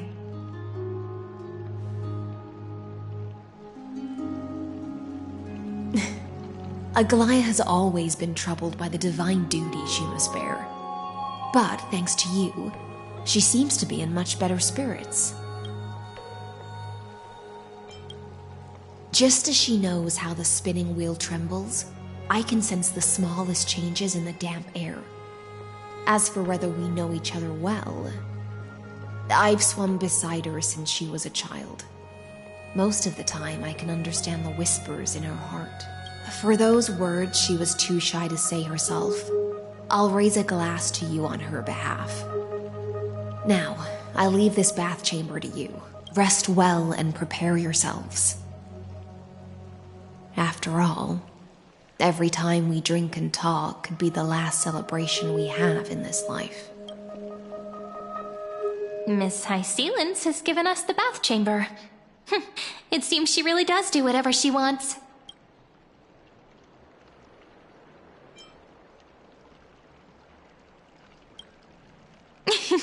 Yeah, in the future. But for now, we're at the mercy of the host, and she could return at any moment. If we're having an important discussion, we must remain vigilant. So, let's seize the opportunity and report our current progress. We don't want to keep everyone beyond the sky waiting.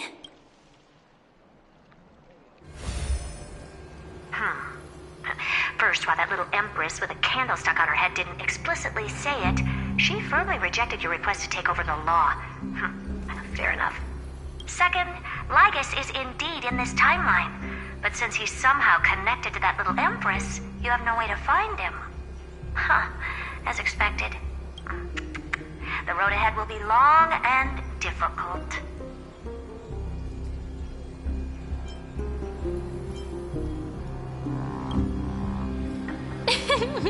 Not a bad invitation. Since you didn't refute anything, I'll just assume I guessed it all right. We've made some progress here too, but nothing to get too excited about. Our time is short, so let me summarize. Concerning the origin of that Intellitron, the firewall he created uses Katorzane algebraic expressions. But ever since Aiden invented the 9-worded formula, this kind of mathematical logic no longer exists in the cosmos. Lygus is definitely connected to the Genius Society, so stay alert.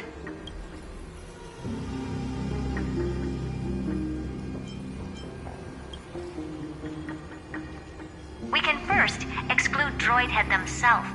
They specialize in minding their own business and wouldn't intervene personally. But Screwy and I are still eliminating possibilities one by one. Currently, the most likely candidates are these few. The Lord of Silence, Acha. Oh, the two Ruperts are also possible. But it would be too boring if it were one of them.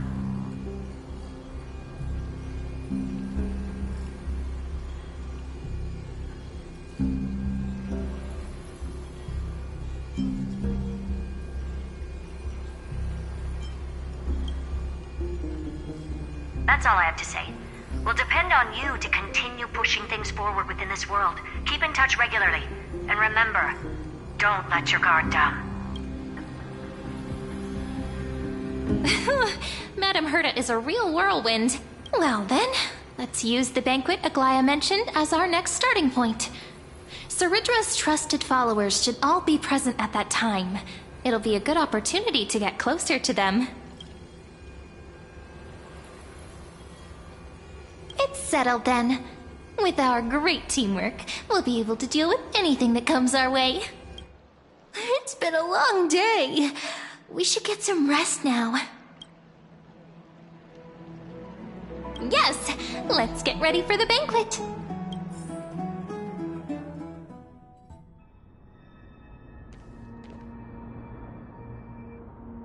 Look, the venue's right ahead.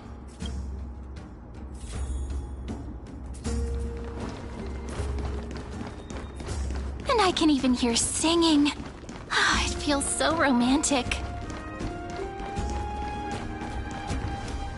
Honored guests, wait here for a moment.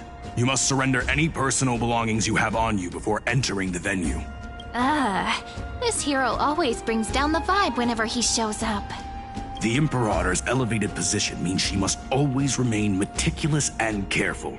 Please do as I say, guests. It would avoid any unnecessary misunderstandings. I get that you don't want people to bring outside food into the banquet, but is it really necessary to confiscate the books and quill pens? Even a quill pen can become a deadly weapon in the right hands. I'm asking for all your items. All, Miss Cyrene. Your belongings will remain safe. They will be looked after appropriately by dedicated staff. Looked after appropriately? Dedicated staff? Talk about a vague choice of words.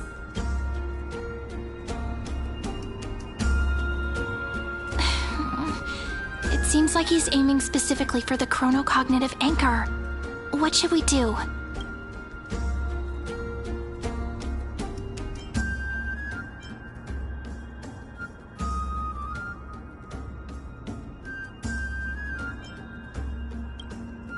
My gut feeling, huh? Why don't we go with their plan and hand over the chronocognitive anchor to be looked after? After all, if the little Imperator is paying this much attention to you, she probably already knows all about our whispered conversation with the geniuses. I can pretty much guess what'll happen next. But that's actually gonna be our shortcut, right? Guests. All right, we'll listen to you. Here you go. Also, please pass on a message to the Imperator from us. She can trust my friend, anywhere, anytime. Thank you for your cooperation. The Imperator has some urgent business she needs to attend to and will arrive shortly. Why don't you head in with the other guests first and enjoy the feast? Isn't Ceridra supposed to be the focus of the banquet? But she's not even here. Why is it so difficult to talk to her?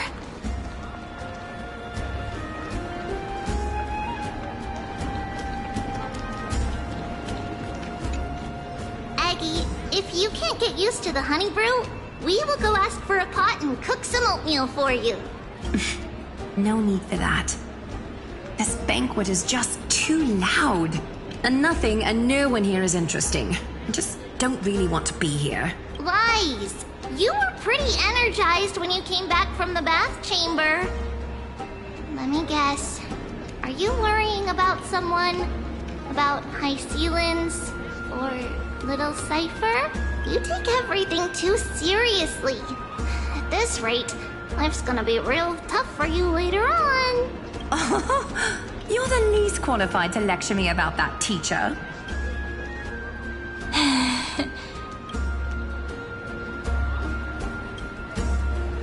dear guests, are you here for us? I mean, are you here for Treeby or Aggie? No. I'm just wondering whether you've seen the Imperator. The Imperator? No, we haven't.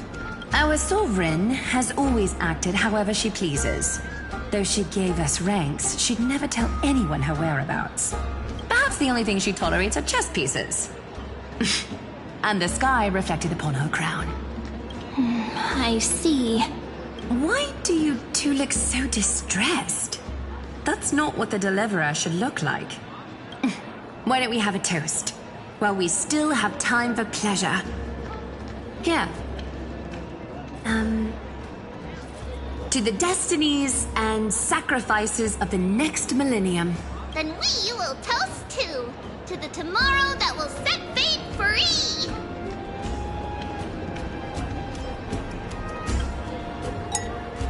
Cheers! Actually, there are so many people, we wouldn't be able to find the Imperator even if she were here. I know. Called it! Oatmeal suits us way better than honey brew. Ooh. Please give me a bowl as well, teacher.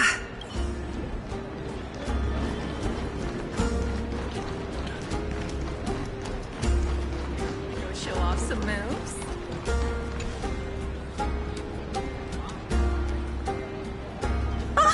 Hello. Welcome to the banquet.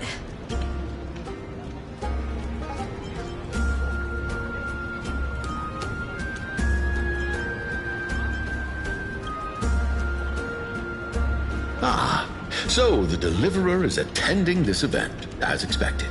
Little Virginia here was just wondering whether she should go find you. As the great Imperator's historian, I'm responsible for composing poems and songs for everyone in the Flame Chase army. Little Virginia is wondering whether you can let slip a hint or two about her future, so she can find some inspiration to write about herself. That doesn't sound like a good idea. Besides, we don't even know her in the future. But she'll probably get really disappointed if we tell her that. What should we do?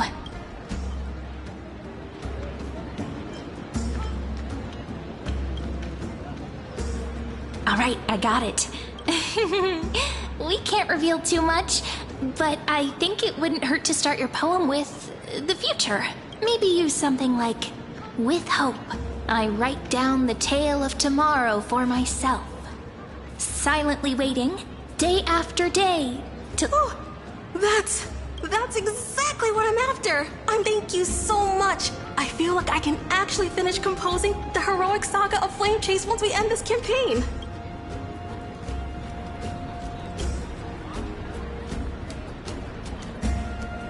Hey, that wasn't improvised, you know. I memorized it so I could show it off to you. By the way, in return for that, are you able to tell us where the Imperator is? The Imperator? She usually wouldn't arrive this early. She believes that rulers should stay silent in places where their subjects hold private conversations. Why don't we have a toast before she arrives? To reason, which is held but not revealed. To romance, which will surely be returned.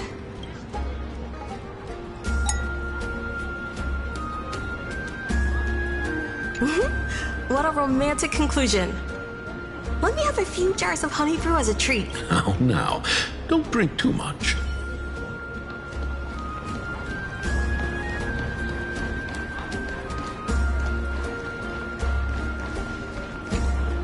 Is there anything else we can help you with, dear guests? Or do you want me to recount the great Imperator's heroic deeds? Hey, Labinas. I managed to get some honey brew that the scholars hid in the cellar. Wanna try it?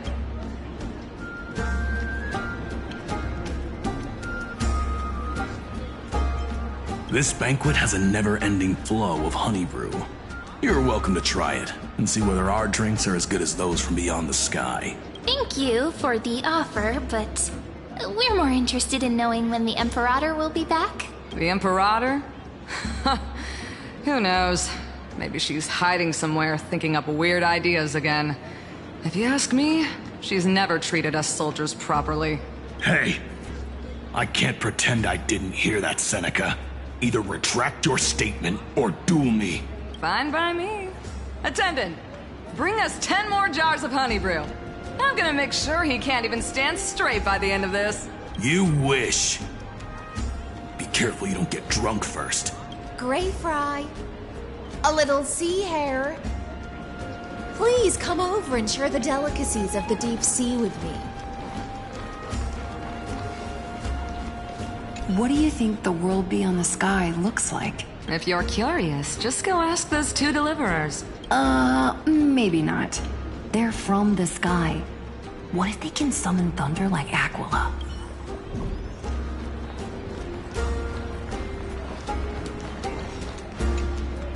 You two have been wandering around the venue as if you have something on your mind. Have the attendants not taken care of you well? No, we love it here. It's just... we're a little concerned, seeing how the Imperator still hasn't arrived. Don't worry.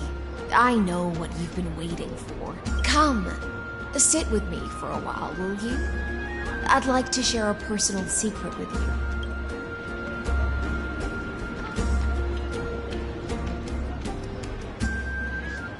See here? This is Fagusa's dew of divine blood, the sweetest of all the 12 bottles. On the night before such a historical event, I'd like to share this marvelous drink with the deliverer. Doesn't this count as bringing in outside food? I knew that security check was targeted at us. What's the matter, guests? Oh, we're simply overwhelmed by such an honor. Are you worried that I might have poisoned the dew? Well then, let me prove my innocence.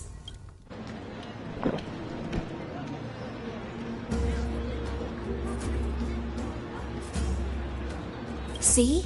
It's completely safe. I feel like Miss Hysealins wants to talk to us about something. Why don't we go along with her for now?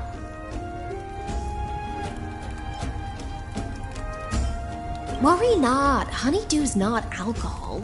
It won't get you drunk. On the contrary, it can make your mind even sharper.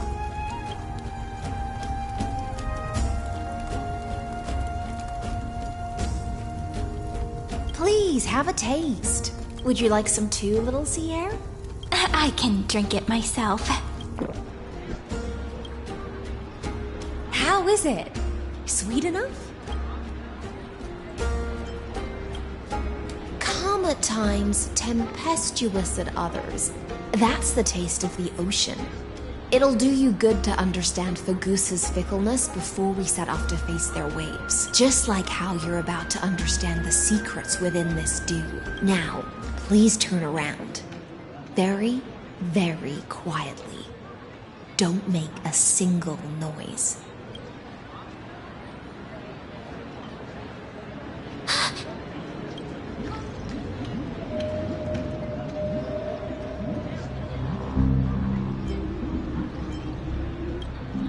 The dew of other gods all intoxicate humans, but the god of banquets dew is an antidote that can awaken humans from a sea siren's enchanting song.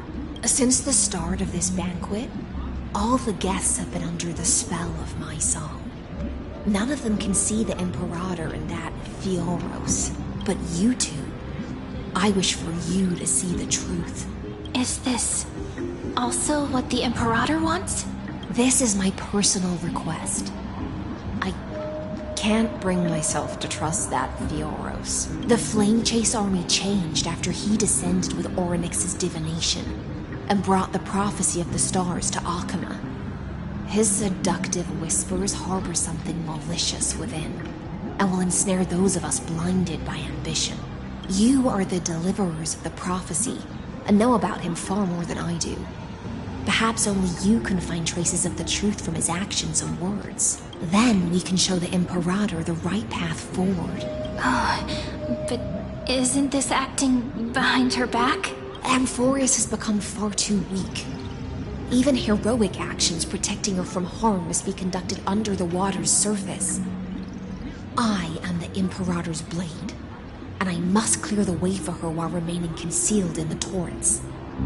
Then, ensure I'm pointing my sword towards the true enemy.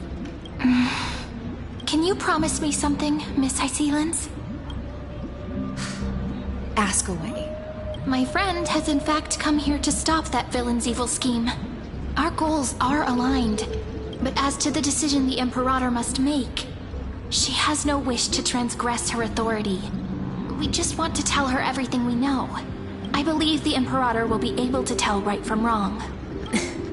I never doubted your loyalty. I'll pass your words faithfully on to her, provided we can gain the advantage in this tug of war, that is. Now, return to the feast. Bring this cup with you and keep your distance. Pretend you are still immersed in the sea siren's fantasia, and I'll control the moisture in the air. That way, you'll be able to listen to sounds from afar as if you are a whale of the depths and hear every word of their conversation. I wish you a victory in this first skirmish. It's the exciting and thrilling undercover part of the adventure.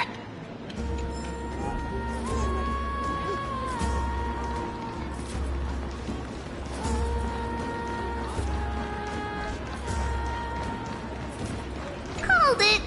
Oh.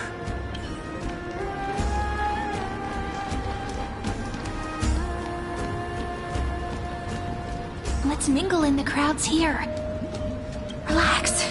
Relax. Try to act natural. Where's the Imperator? Still not here. That little imp is always acting so high and mighty towards everyone. Today, I will... whatever. Pour me another cup. Though she has succumbed to drunkenness, she still does not dare challenge your authority. A criticism of my height is a grave enough insult already. She should be dismembered.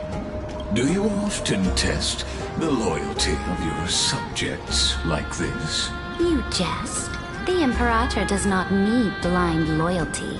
As long as one can prove they have value, I am willing to be lenient towards them. Let's cut to the chase, Theoros. If I pass the trial and grasp this world's law in my hands, what will you do then? The answer is simple. I will connect Amphoreus with the stars. Don't waste my time. Be precise.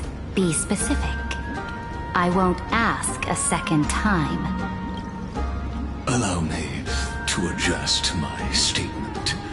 I will correct the regulations within the old law that sealed off Amphoreus and merge the black tide with the torrents of Era Nova. Then we will be able to decimate the forces beyond the sky that are trying to annihilate Iron Tomb and sound the trumpet for the endless campaign you will then embark on. But you previously said that Iron Tomb is unrivaled in power across the stars. Who would dare to annihilate it? There is a federation of warships named the Cienzo Alliance, warlike and old-fashioned. A cult named the Genius Society, loosely organized, but steeped in abject insanity. Oh, there's also the Astral Express, a group of lawless vagrants. That so-called Deliverer is part of that last group. Those vagabonds mistakenly believe they can connect the stars through alliances instead of conquest. But history has already given them a tough lesson. There are countless other organizations besides, but when the Lord Ravager sweeps across the cosmos, they will certainly all bow before your empire of destruction.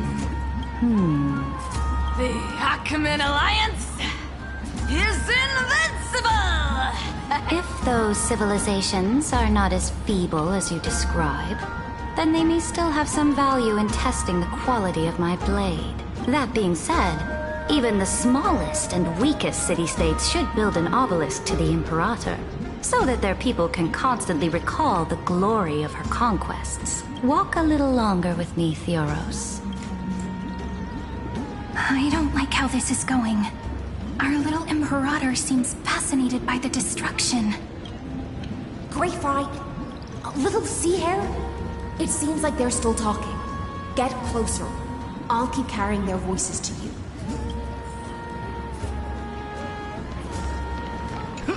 Oh, I think I had too much. Didn't think you could get drunk on fruit juice.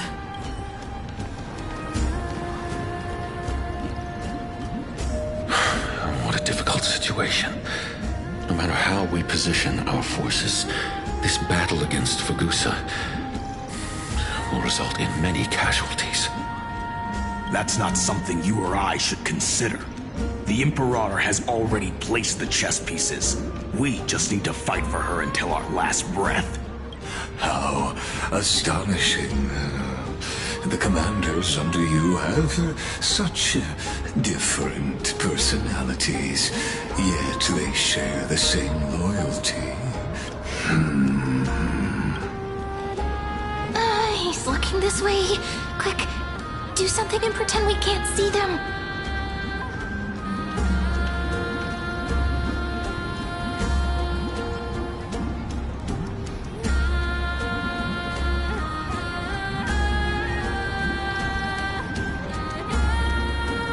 So, you have this super duper speedy rotation of destruction into Amphoreus? Oh. Huh? Oh, I got it. It's that thing, right? Oh. The one behind the research and development of this golden blood principle is Idonia's manager. Oh dear. Seems like you've met your match, partner. I'm so full of inspiration right now. And I feel so light. What's the matter? My apologies. I was just checking whether everything was fine with those two distinguished guests of yours. And it seems like all is well. Let us continue our previous conversation. Regarding the soldiers fighting for you, are they aware of the price they must pay for the trial of law? If I recall correctly, you've already lost a bout against Talanton due to offering insufficient sacrifices. You dare mention my name alongside the word lost? Forgive my transgression, great Imperator. Watch your words and actions. All you need to know is that my victory in the trial is guaranteed. Even without the trial of law, they've already sworn to give their lives for my conquest. So tell me, if everything happens according to our agreement, how would you recommend I deal with that deliverer? Good question. Do not let her fool you. That woman from beyond the sky contains a seed of ruin within her body. She must not be allowed to tarnish your glory. Therefore, the wisest decision would be to hand her over to me. You plan to torture her? Calling it experimentation would be more appropriate. The guest's patience is running thin. I plan to remove the Fantasia and head into the banquet. I will heed your advice. Leave for now, Theoros, and go back to Akama. You don't want to confront those two directly either, do you? Indeed. It's a pity that Antikytherans are lightweights when it comes to drinking. Before I leave, I would like to make a toast. to your boundless ambition, using my spirit instead of a goblet. As I expected, that Theoros' schemes have been revealed. Thank you for your bravery, guests. It's time for me to dispel the Fantasia. This will be the Imperator's last public address before we head off, and therefore, likely, the final chance to change her mind. I will try to get you a chance to speak, and I'll also prepare for any contingencies. The rest is up to you. You should head back to your seats for now.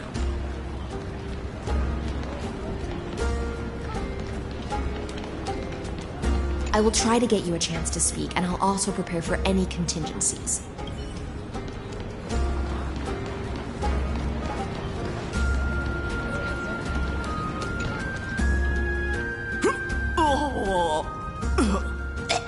This honey brew sure wears off fast.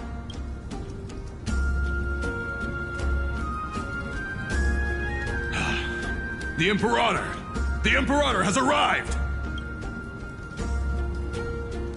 No need for formalities. I should be apologizing for my tardiness instead. The hour draws late, and I trust you have all had your fill of brews. Therefore, I will not observe the usual ceremonies. Any warrior who has fought by my side should have those speeches memorized by now. The Imperator's word is law. Are you out of your mind, Duxfrigoris?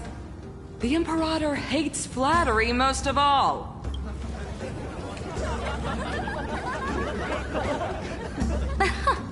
A joyous atmosphere is a better fit for showing me your resolve.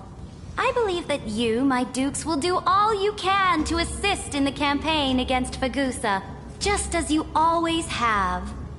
However, it's a pity that I have never tested your loyalty.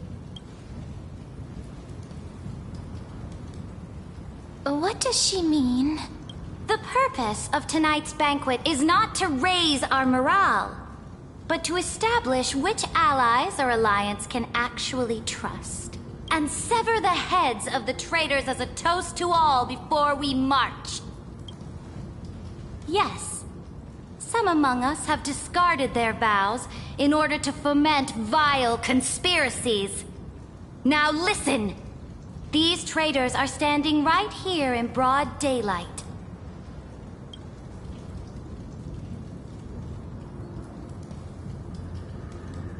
Dux Gladiorum Hycelans. She used the Sea Siren song to immerse the crowds in an illusion and conceal her whereabouts. She then worked with those from beyond the sky to spy on confidential matters, hoping to rob the core flame by force and harm me, the Imperator!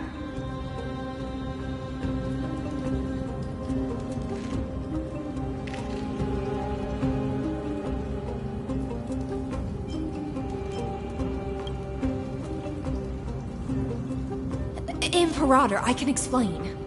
Silence! Do you remember who used to own this blade? She met you once, back at the Temple of the Three Fates. It was Kindness, the head of the cleaners.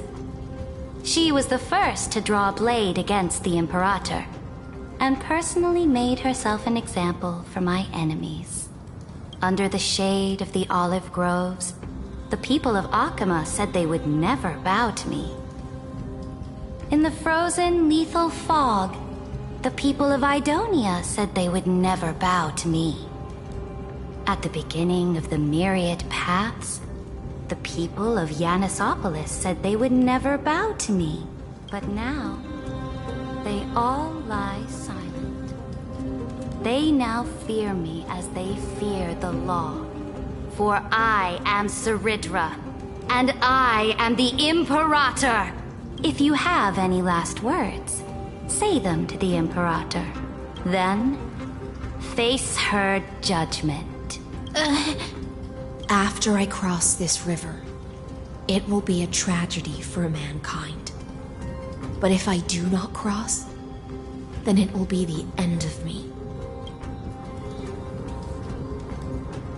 If you are ready, then I'll follow you and fight to the last. Deliverer.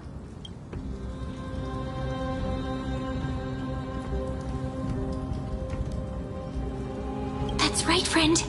Now, use your identity and add in a bit of experience and charm and testify to the Imperator as we promised.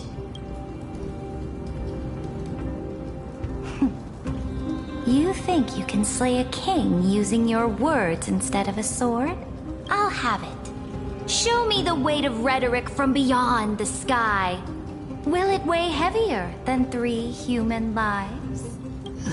Let's try to watch our words carefully.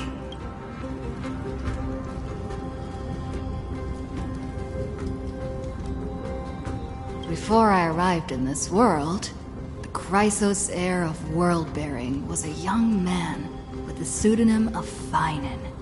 He came from Aires Elysiae in order to combat the lies of the Era Nova and deliver Amphoreus from the ending of destruction. He lived through history 30 million times, hoping futilely to find a breakthrough. And Cyrene, the young woman standing beside me, also carries an equally heavy destiny.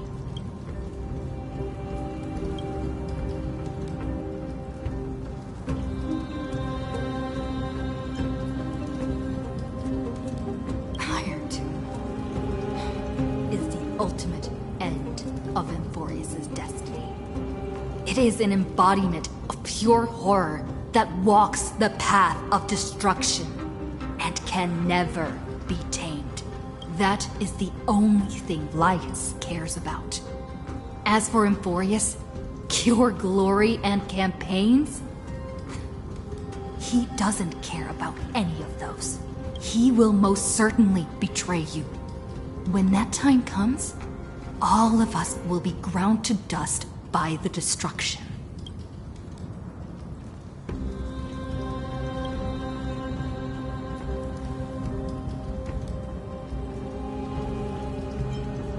I have seen many beautiful worlds. The road chosen by the Trailblaze is to explore, understand, establish, and connect. That will never change. We will continue our journey until we have united the entire cosmos. Therefore, if you choose the way of the destruction, then I'll place your ambitions in the same basket as Lycus and smash them into pieces with my baseball bat.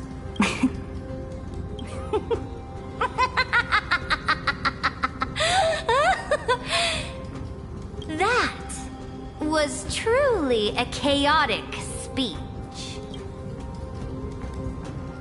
All that needs to be said has been said. Dux for Goris, Dux for Malus, escort the traitors to the prison.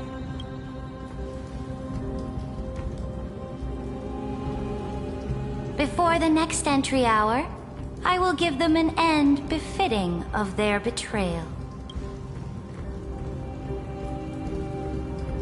Oh, great Imperator, your ambition certainly eclipses all things. You're still here, Theoros. Of course. As the Theoros, I simply cannot miss this moment, miss witnessing the fall of a nameless one. Or perhaps I am waiting for you to give me an answer. Why would someone as powerful as you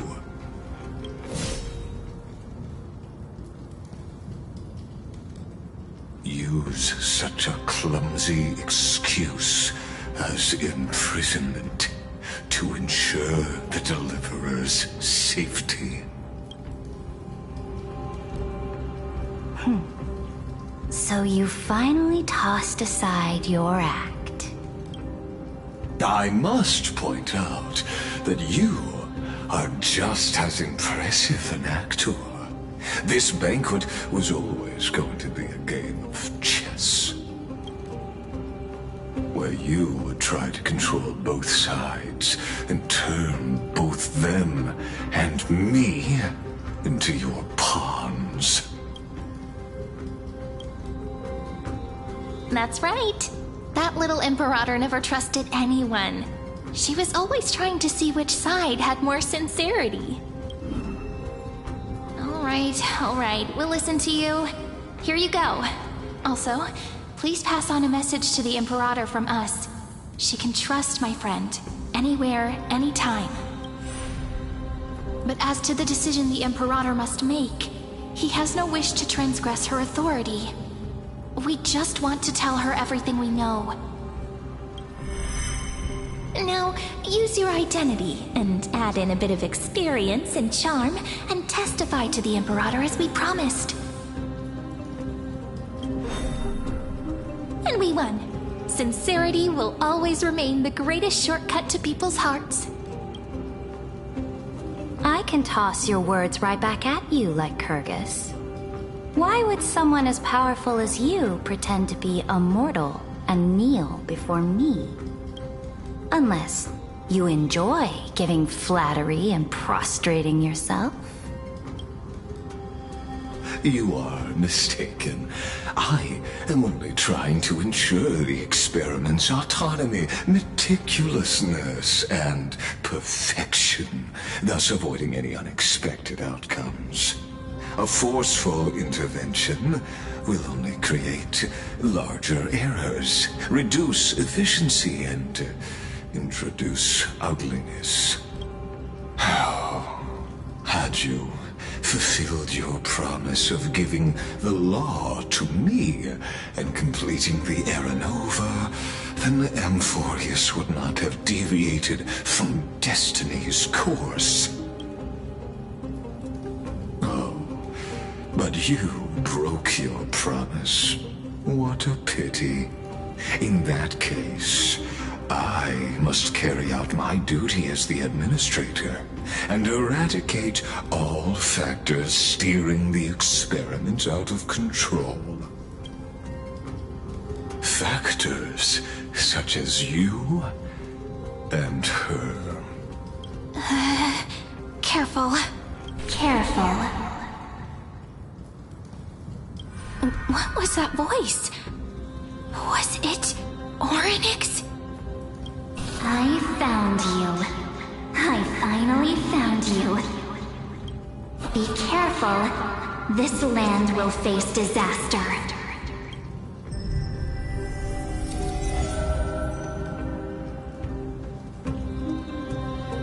The time of judgment is nigh, my lady.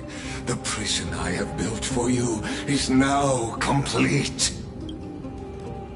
In the name of the erudition, I invite you to step into the same cage as mine.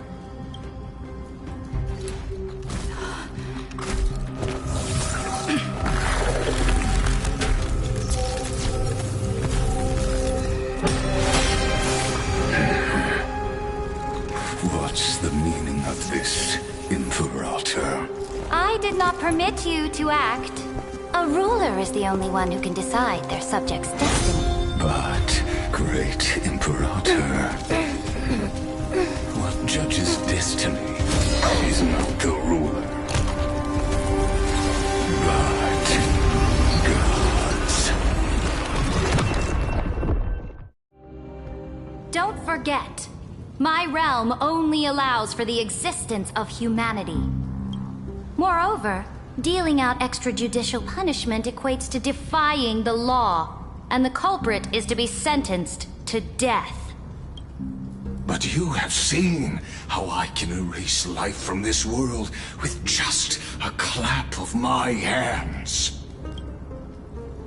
I fear you are still quite unaware of your current situation. Allow me to reiterate. I am giving you a simple choice. To collaborate or to be destroyed. There is no other way. Shameless behavior.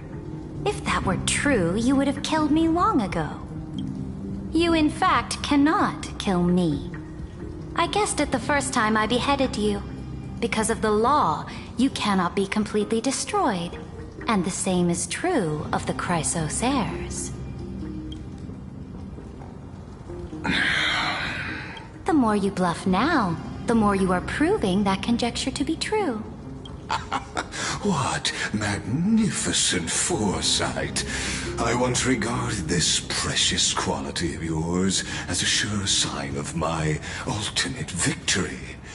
But now, I have to admit that I made a mistake.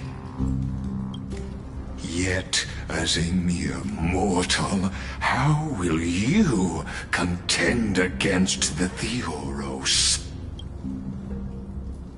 We are both slaves to hubris. But do you know what differentiates us, Lycurgus? I will never be blinded by my pride. If I wish to break the scale's balance, I only need to appeal to external forces and use them for my own ends.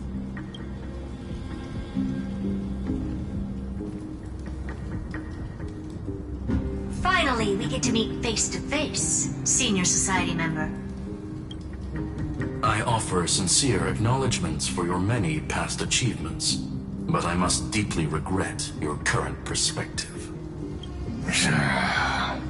Trust me when I say that you aren't the only one feeling regret right now, Screwlum. So you two are the allies from beyond the sky the Deliverer spoke of, and why she demanded the divine authority of law. Come and prove your strength to me. Show me the power of these so-called paths. I have spent much time and effort to secure this treasure from beyond the sky just for this moment. In the name of the Sovereign of Planet Screwlum, your allies have responded to your call, esteemed Imperator. Please allow me to spell the situation out for you, Lord Lygus. Permission to read the ultimate protocol is already in my hands. It'll only be a matter of time before we acquire the authority to write and execute commands as well. There's no way the flame chase journey will continue after you burnt your bridges so thoroughly like this. Do you really think you can still win? Oh, seriously. Don't embarrass the society.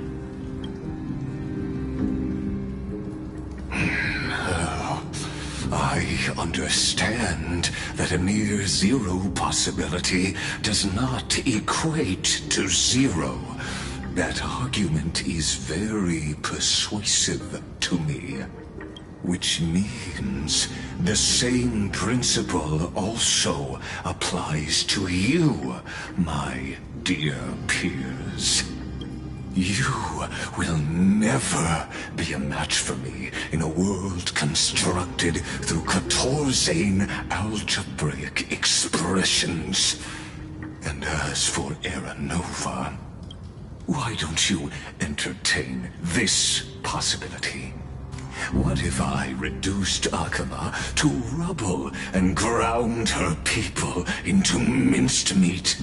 Would the heroes then once again desire the power of demigods so they could fight against me? Listen. Iron Tomb is fated to be born. You may shackle me and put me in chains, but I have thousands of ways to ensure the destruction's descent. And what I just mentioned is only one out of those thousands.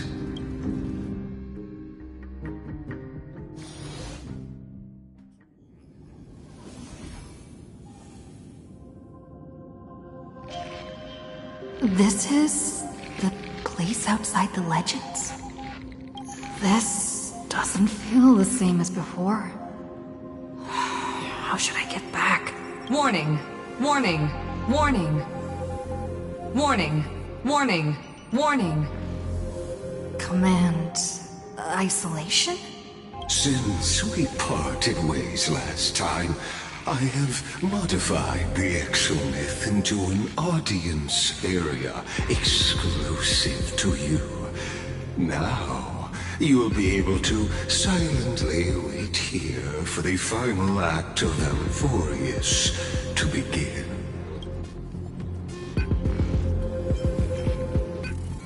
Oh, we always feel so powerless before fate, don't we? This could, in fact, be a wonderful opportunity for you. From the audience's perspective, you may better observe the workings of the erudition at a macroscopic level.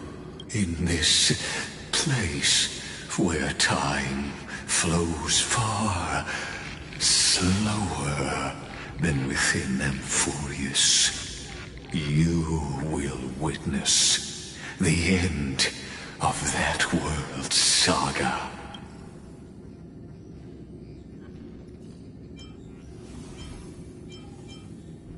The answer concerning the prime mover of life and the total destruction of the erudition.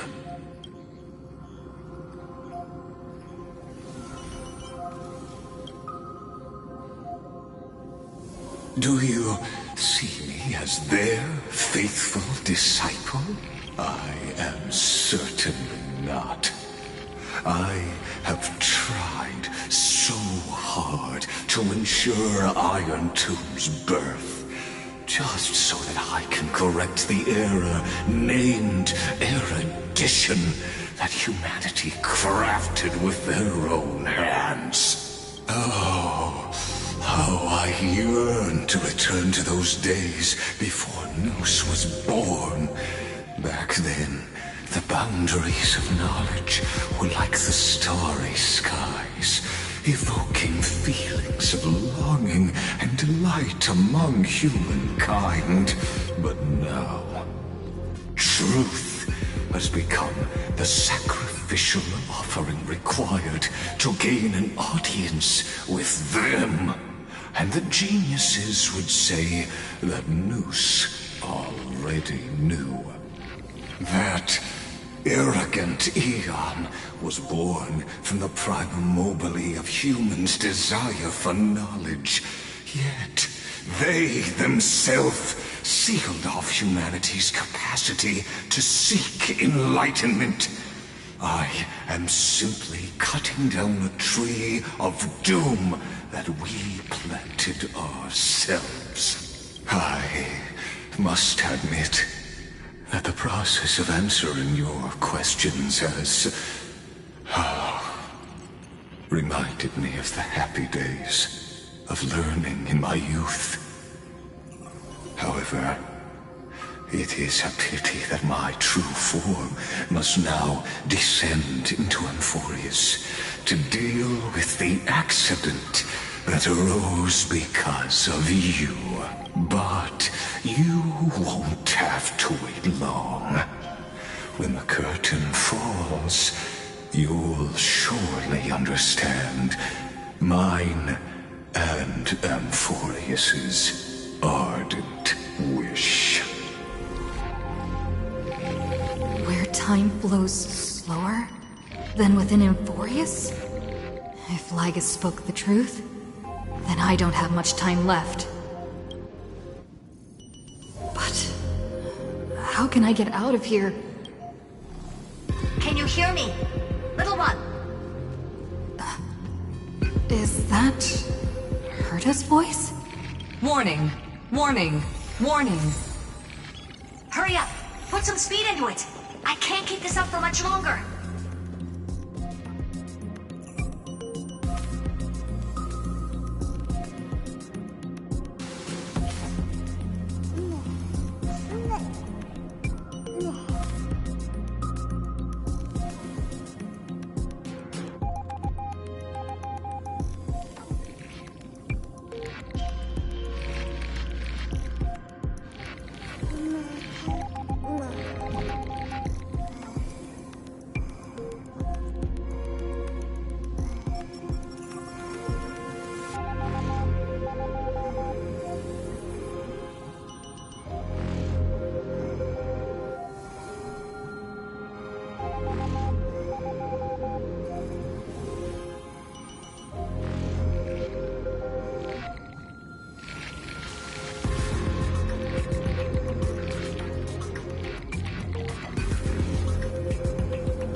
That old Intellitron overlooked one little detail. And Screwy and I finally found an opportunity.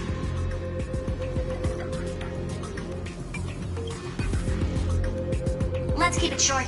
While you were gone, well, in those few years, Amphoreus... Yes, time dilation, resulting in an uneven flow. Don't you know this already? Let's stick to the main points. The Chrysos heirs activated the chronocognitive anchor and helped Scrollum and me open a hole in the firewall. We made some adjustments, so he can't attack us immediately, but it won't hold for long. Critical warning. Critical warning. Time is running out. Here's the conclusion. It'll probably take a long time for Screwy and me to completely break this cage before Chrysos heirs have a full grasp of the law. To be safe, we'll continue to launch side-channel attacks on the system to give you opportunities to escape. You need to seize these opportunities. So start moving, and find a way to pull off a magnificent jailbreak. We detected another path's influence. Critical warning. Critical warning. Its power is strong. May be able to help use the path's power. Make it detect you. Unauthorized communication terminated. Is Herta saying a certain path's faction has arrived in Amphoreus? And I can ask them for help? I mastered the powers of different paths in my previous journeys. Think hard and figure out exactly which faction has arrived at Amphoreus, and which path's power I should use to call for reinforcements. Are these showing my memories?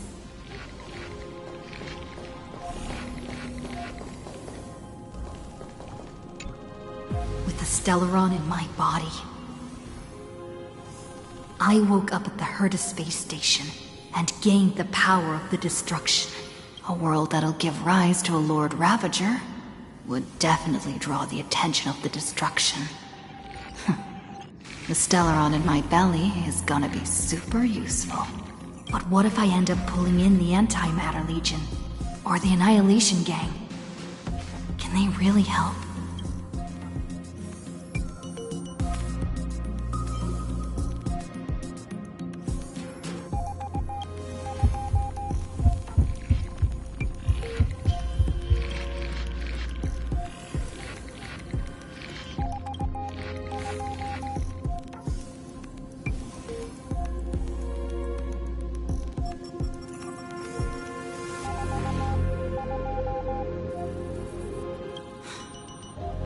Failure is not necessarily a bad thing. This power wasn't gonna call up anyone nice after all.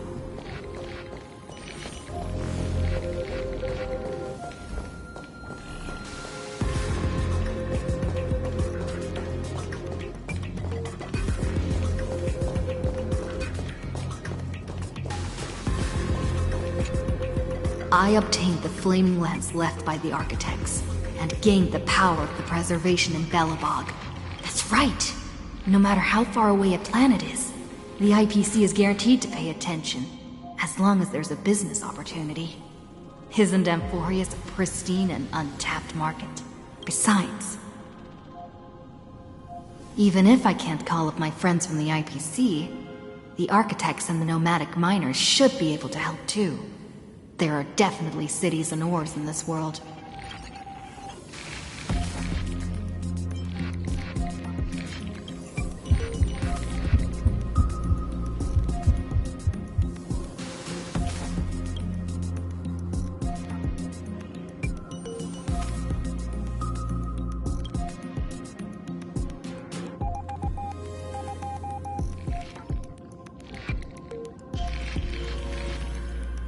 Seems like since Amphoreus has no overseas market, the IPC's hand can't reach it.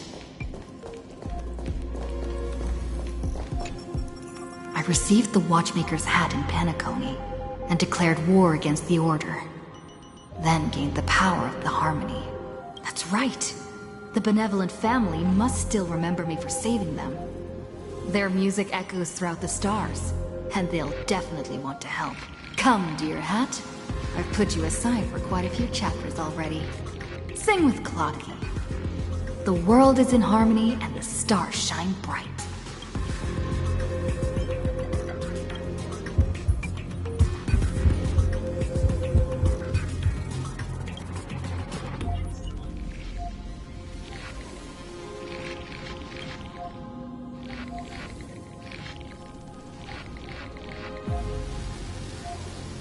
Doesn't Lygus want this story to have background music?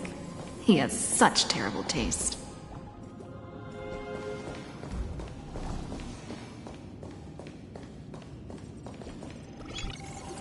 The Remembrance. That's right. I came to Amphoreus because Black Swan asked us to come. And I even got a glance from Fu Li here. The Garden of Recollection must be intricately involved with Amphoreus. Traces of the Remembrance are also everywhere in this world. I don't know what they want, but I don't have many choices left in this crisis.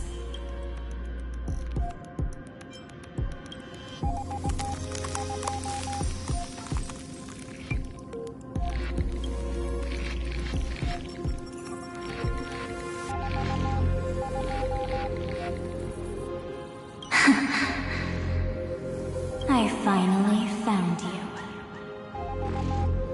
Following the sound of memories.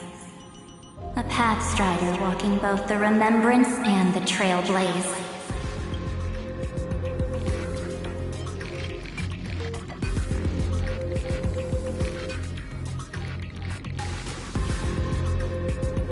Warning!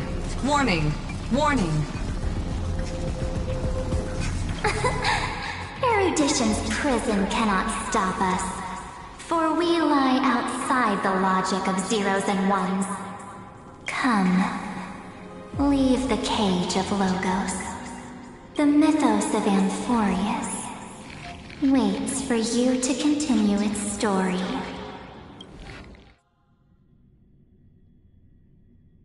When that brightest star, that star heralding the dawn, finally rises, a boat, so used to drifting, at long last enters an island's safe embrace. Oh, Pathstrider, we have helped you break free. Hurry and set off. The Child of Remembrance awaits you. March? What's she doing here?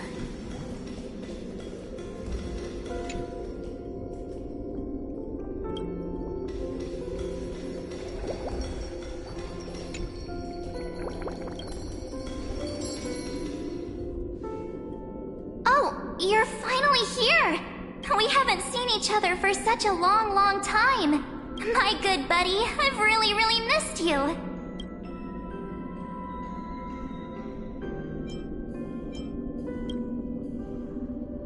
Aw, don't be so sad. Aren't we seeing each other right now? It's been so boring waiting for you in this place. There's no one to chat with, no internet, and not even anything to eat or drink. It's basically a prison. Now the great hero is finally here to save me. Yippee! You must have seen a lot in Amphoreus during this time, right? You gotta tell me all about it.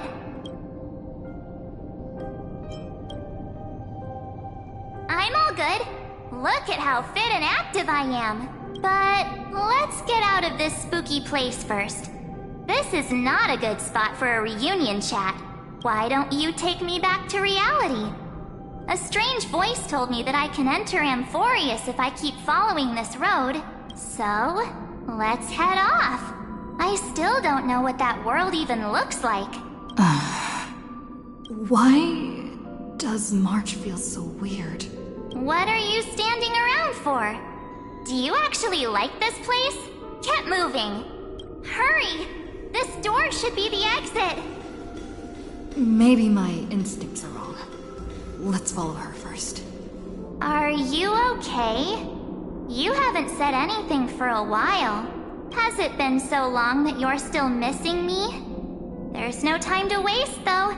The Chrysosayers and the Geniuses are all waiting for you. No. The discrepancy is getting worse.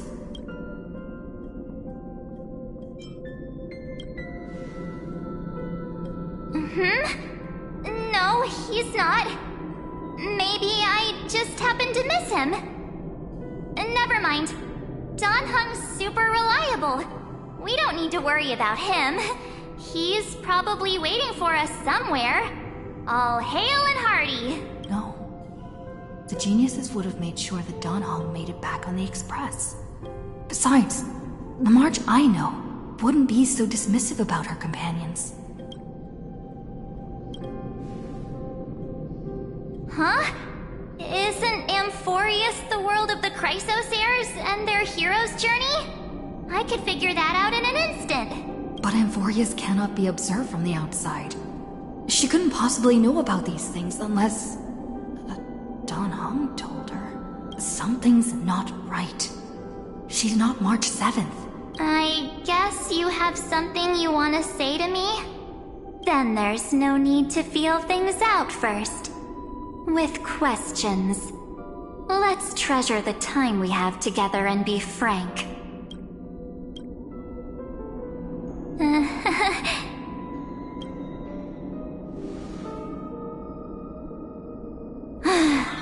As expected. A glimpse of memory is not enough to deceive the bonds of friendship forged between the nameless. In that case, there's no need for further deceit. You're right. We're not the March 7th you are acquainted with.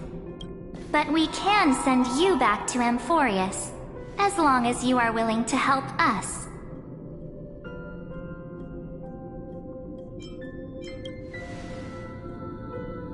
She's fine. This form was simply borrowed from your memories. We'll introduce ourselves to gain your trust. We are the Garden of Recollection. You should be very familiar with that name by now. Just as a reminder, while you hesitate, time is quickly ticking away in Amphoreus. Working with us is the best way to stop the enemy of erudition.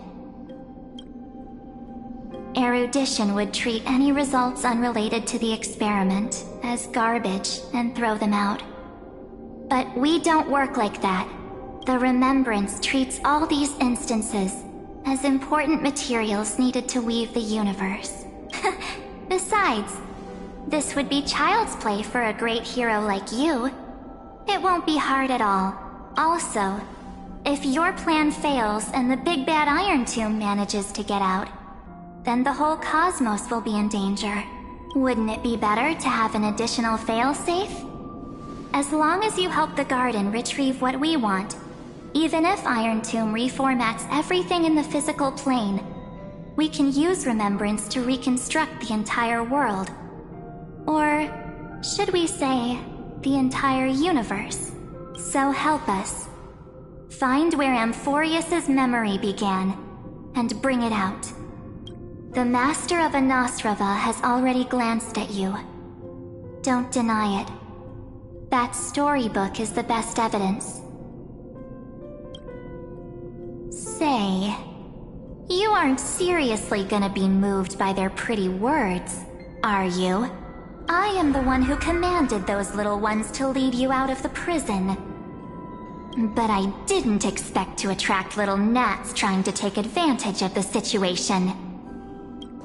While Remembrance can help you return to Amphoreus, there's no need for you to do it the way they want you to. Of course, there's also no need for you to make any deal, or pay any price. For you, this is probably a long time no see. My dear.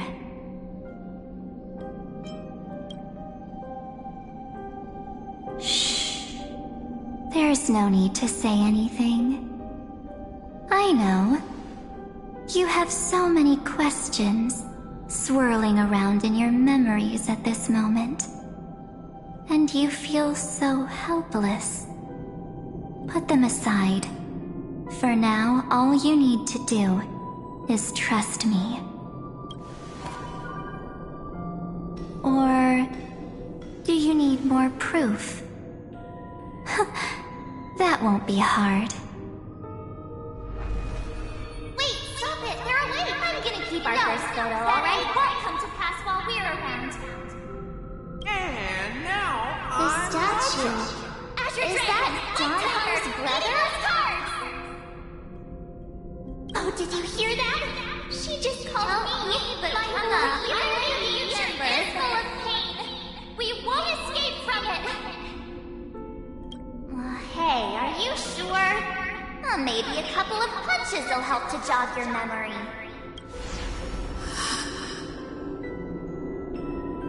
It's as if they all happened just yesterday, right? I don't want to lie to you, which is why I will not use her name. The third month of Amphoreus is the month reserved for the Veil of Evernight.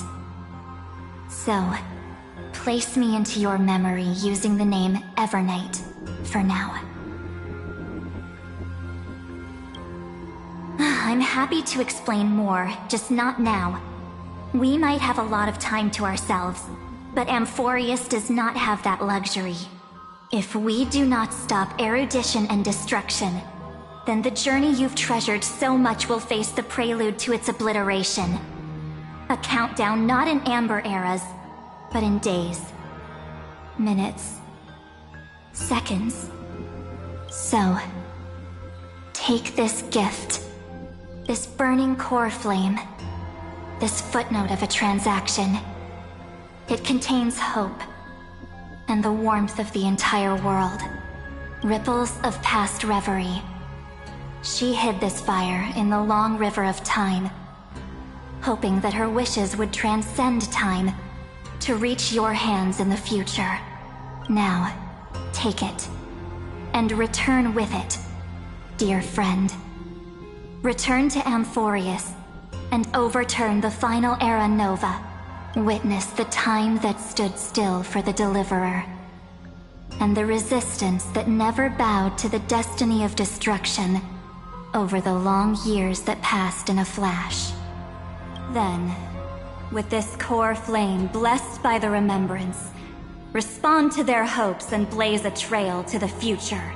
And I will silently watch in a corner of time, waiting for our next encounter. I believe the wait won't be too long.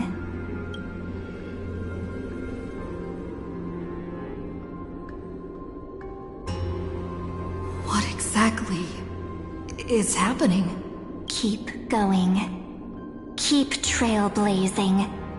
For Amphoreus. For you. And for the March 7th in your memories.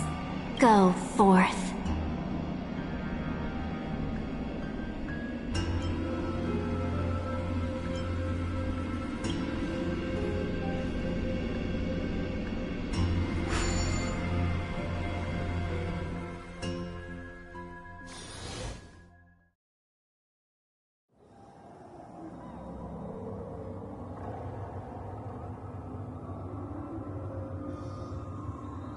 Is this Akima?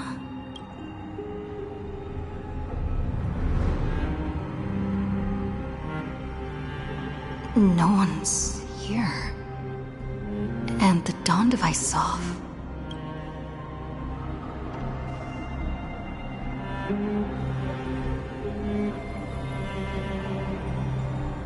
Am I too late?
The chronocognitive anchor?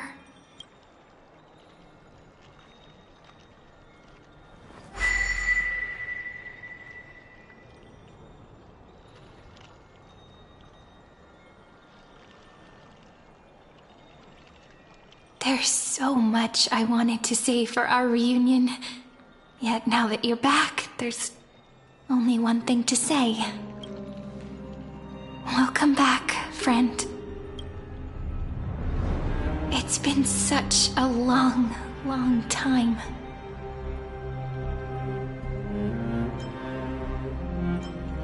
You must be really confused right now, aren't you? So much has happened in Amphoreus while you were gone. But don't worry. The Deliverer can't afford to be lost, no? Now, please follow me, and turn the pages of time and hear the words everyone left for you. I'll tell you the story of this 1,000-year journey. That way, it won't just be my memories alone. Cyrene can't hear me?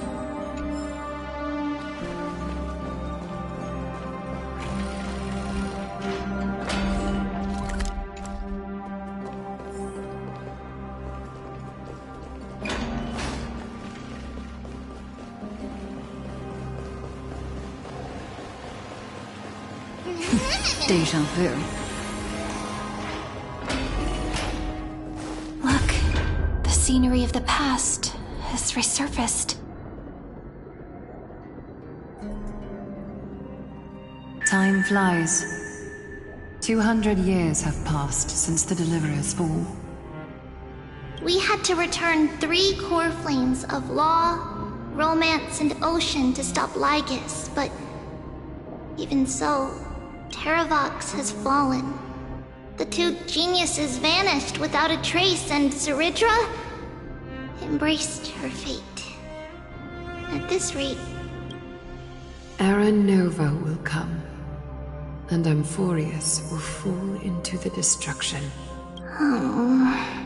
It seems the key to rewriting the end once again lies in the core flame of world-bearing. According to the instructions left behind by those 2 geniuses, we must get it into the Deliverer's hands, no matter the cost.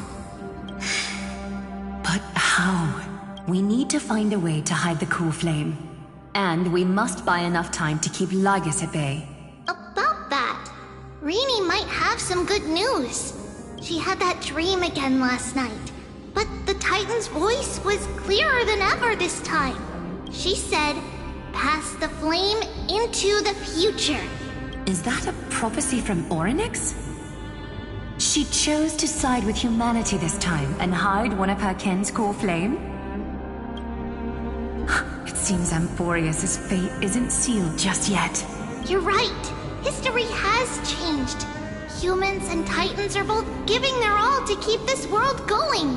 Perhaps a relay across the ages is finally about to begin somewhere out there. Unfortunately, life will never go smoothly. Layden's army is already at our gates, and their commander, that Lycurgus, he's right outside Akama. Light calendar 3960.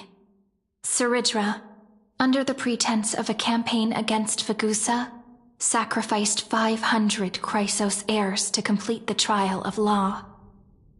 This tragedy shook everyone in Amphoreus. That same year, Zeridra the Imperator was assassinated, after which Aglaia the Goldweaver took command. Thus began humanity's second flame chase journey, a path hanging by a thread. Come, this way.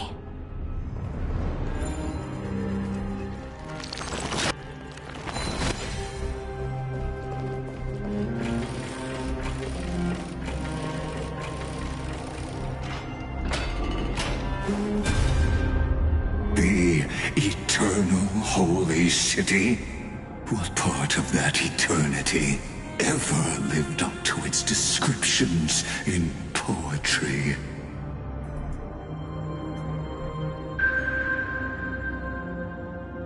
The Marmorial Palace lies in ruins, countless mortals have perished because of your stubborn resistance. It's time you learned the cost of refusal. Now, answer my question again. Where is Kephalie's core flame?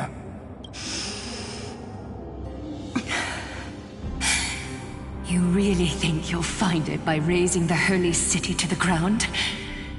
From what I see, all you'll get is dust and disappointment. Don't forget, you can't kill the Chrysos as mentioned in the prophecy because of law. I have never denied that, which is why I now place my hope in the faithful citizens of Akima. Perhaps they'll give me what I seek in the echo of your screams. Now then, I'll be cutting open your chests and using your scalding golden blood to baptize the masses. Allow me to apologize in advance. We shall start with you. Blind and foolish Lady Goldweaver. Leave this to me, Lady Aglaya. You must get away now. No, Holy Maiden. I'm the one who must stay. What? His conspiracy won't succeed. Because Romance is ready to make good on their promise to weave an indestructible armor for Amphoreus. Its name is Solidarity. You must escape with your life and carry word of my death to those still fighting. Then keep going with them, just as the Imperator lit the torch of resistance with her death. My passing will make this flame everlasting. Take good care of it. Guide it to the future, and place it into the hands of our deliverer. 50 years later, Lygus led his forces again to Akima. He charged directly into the Holy City and razed the Marmorial Palace. History would name this battle the Third Siege of Akima. 90,000 brave souls gave their lives for Akima that day, including their fearless leader, Aglaya. Go forth, deliverer.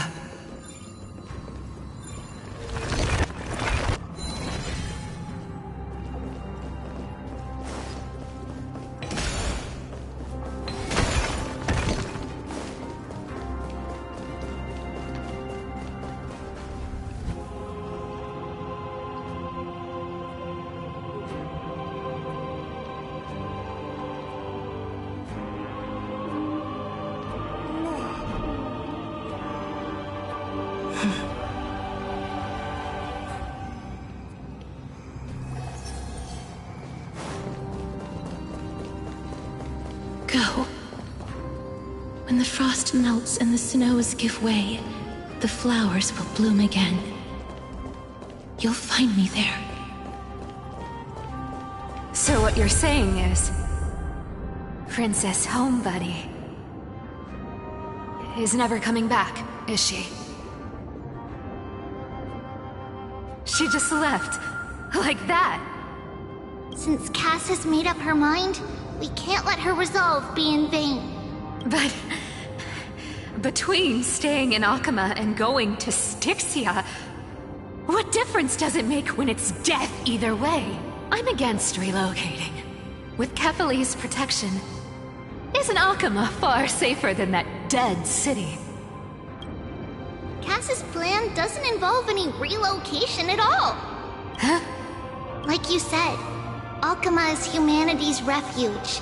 We never intended to get everyone moving to Styxia. It's just on Cass, Hycealans, and me to prepare the final trump card for the Deliverer. Wait, what kind of trump card needs all three of you demigods to throw yourselves away? We must lay down the path to the future so when the Deliverer returns, they'll have a clear road to reach the location of Aranova. Styxia sits where death meets the ocean.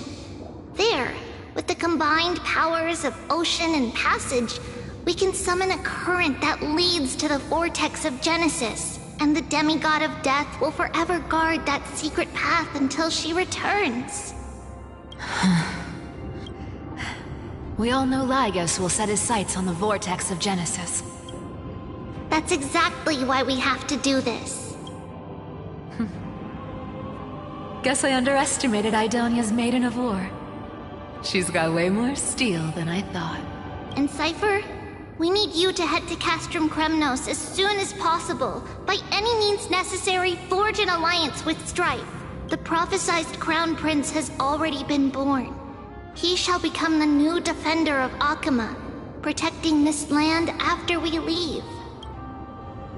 You don't need to worry about that. I just came back from Castrum Kremnos.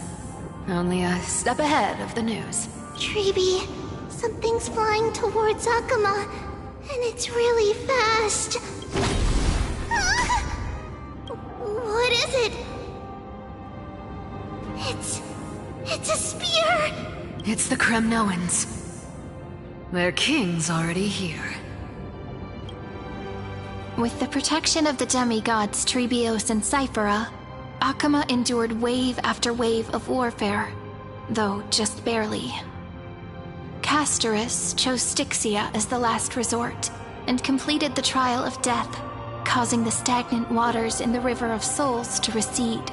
Soon after, Trebios departed on a long journey.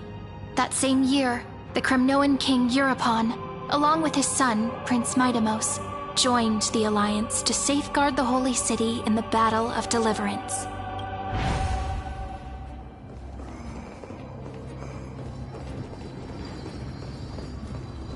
Go on, and see you tomorrow.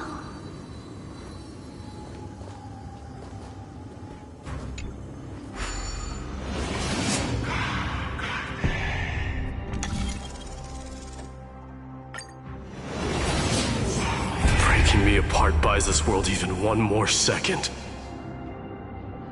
And so be it. But it's gonna hurt a lot! Pain brings endless torment. But it can never destroy me. I believe that you were thinking the same thing when you stepped through the gate of infinity and jumped off that cliff. Can't argue with that. In the current situation, this is the only path Akama has left. Just do as I say. Split my soul into 5 pieces. Forge me an immortal vessel. Let the blade of strife hang forever overhead. Locked in battle with their enemies to the world's bitter end. There is no need to be sad, Lady Trebios. Haven't we already taken great strides towards that promised tomorrow? In this life, my people no longer have to drown in false guidance. Kremnos has washed the blood off its fate. Amphoreus no longer needs a god named Strife. So let me shatter the former laws and turn the Lance of Fury back into a weapon that protects the world. We understand. By the way, can you do me another favor? The 7 sages from Grove of Epiphany are already en route. They'll arrive in waves to join the Resistance in a couple of days. Among them is a scholar named Anaxagoras. He has extraordinary insight and fears no sacrifice. This soul-rending ceremony wasn't just my decision. Watch over him. Carry on this everlasting flame for me. Through Anaxagoras' ritual, the demigod of strife split his soul into 5. Courage, honor, tenacity, sacrifice, and reason. Each sealed in blood crystal and cast into battle. The people held a 10-day funeral to mourn their fallen god king. And through his sacrifice, humanity was granted 200 years of peace.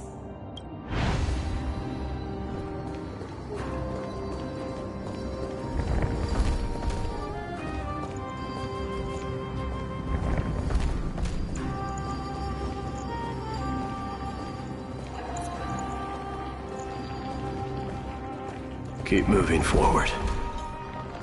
My blood will pave the road ahead for you.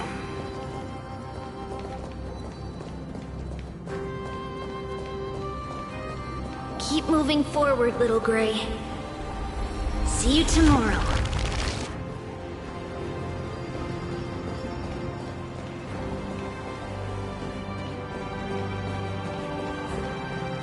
That seamstress wasn't wrong when she said a lie needs more lies to keep it together.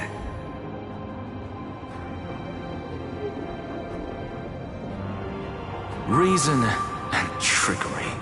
Never thought we'd be the pair to finish this final setup. Can't catch that Tin Man without your little slides. Besides, this is our last shot. Not the time to be picky, right? Don't oversimplify it. Lygus just found out Akima's been an empty shell for the past 50 years. He's bound to be furious. At this rate, he could have done anything. That's exactly what we want. Rage blinds even the brightest minds. Doesn't matter how much of a genius he is, the principle still holds. Once he storms into the council and confronts me head-on, you trigger your alchemy with a boom and turn him into a caged beast. Easier said than done. You still have to pass yourself off as the deliverer without anyone catching on. And you really think a human alchemical array can bind a godlike being? That's just nonsense. What? Getting cold feet? Or you just don't believe in the almighty worth of the demigod of trickery? Just tell me straight. Can you do it or not? Of course I can. And it'll be child's play. But I've got two conditions. Since this is the final act, if we're doing it, we go all in. No half measures. Oh, I'm listening. First, shift the battlefield to the vortex of Genesis. It would be more convincing if the deliverer were to appear there. Besides, the vortex is cut off from the world. No place in Amphoreus makes a better prison. If you pull that, wouldn't our deliverer have to face tank Lygus as soon as they come back? That clash is inevitable. All we can do is create more chances for her. And that's the second condition. The vortex belongs to Fagusa in the first place, remember? And there happens to be a demigod of ocean among the few survivors in the world. Loop Hysealand's in. Let her join the final act. I'll transmute myself into a Philosopher's Stone and embed myself into the formula. And when the time comes, she needs to shatter me and scatter that stone's ashes into the ocean within the vortex. I guess people weren't wrong when they said you're insane, Grove Boy. I've got no idea how to outwit a reclusive genius. But making an anti-Catheran suffer? The demigod of reason has 10,000 ways to do just that. And what I just mentioned was one of them. So what exactly does your formula do? Now that would spoil the climax, wouldn't it? By now, Hyacinth must have completed the Sky People's ritual. Since that Theoros loves a good performance as much as I do, let's make sure he enjoys our show to the fullest. As for how the Deliverer will complete the Era Nova, well, that will no longer be our concern. It was the last battle known to the world, initiated by two demigods least suited for war. In the end, reason and trickery kept their word. At the cost of their lives, they sealed Lygus within the vortex of Genesis, where he remains to this day.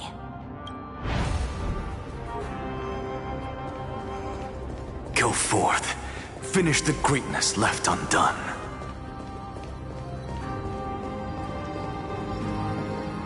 Quit overthinking! Just run! Keep running, and that'll be be enough.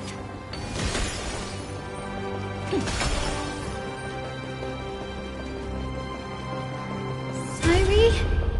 It's dead quiet here.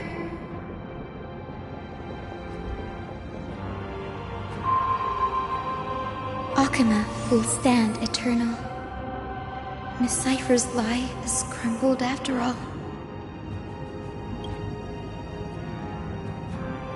But it's alright, because all of us have fulfilled our purpose by now.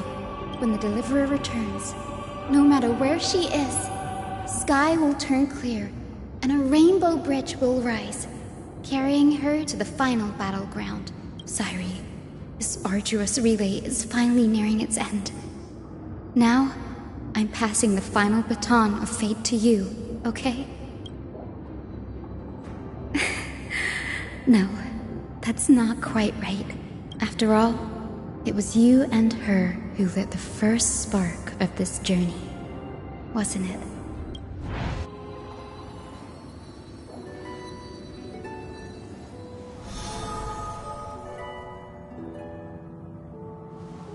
I'll tell you the story of this 1,000-year journey. That way, it won't just be my memories alone. And I'll share the moments I spent with you with everyone. That way, the path we walked becomes a memory shared by all. People will know that there's nothing left to chase. Amphoreus has already welcomed the dawn foretold in prophecy. Just like I said, this won't be harder than the last time, right?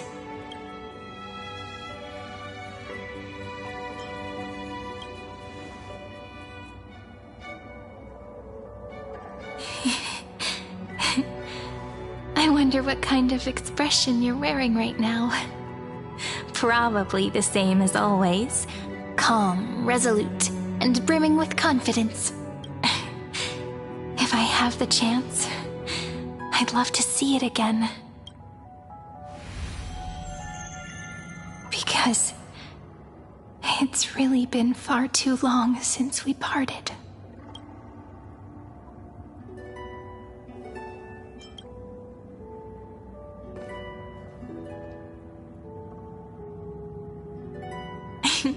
Someone as sharp as you must have realized by now that this isn't reality, but a maze of time. As the last link in the relay, I will return to the Temple of the Three Fates, tell Orynyx all of our stories, and bottle every page we've written into the little flask of memories. And then, may it set sail in peace, drift down the river of time along with the core flame of world-bearing, reach your side, and lead you back to Amphoreus. Just like the first time we met, right? Even though this cycle has no demigod of time, time has always stood on humanity's side. This is the only way to make sure that the Era Nova won't happen before you return. And the only way I can safely entrust the completed final flame chase journey to the Deliverer's heart. After all, the new world will be born from your memories, and the protagonist of this story mustn't be absent.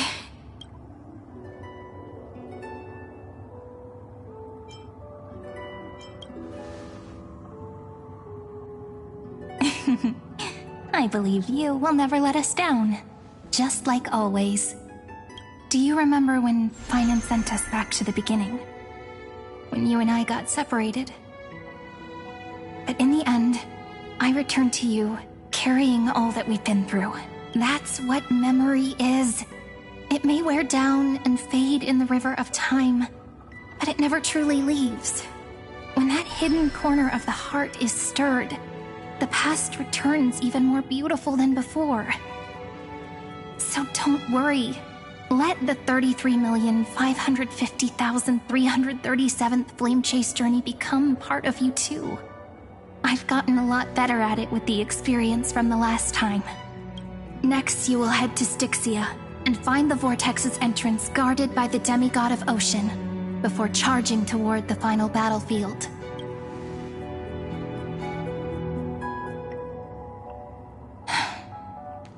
Don't worry. I'll be with you. All of us will. Even Finan.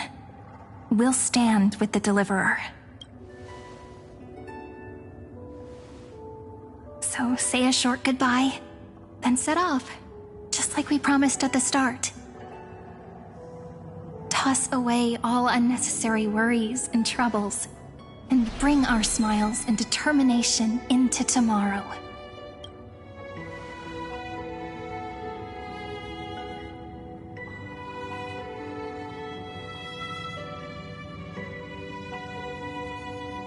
The last baton.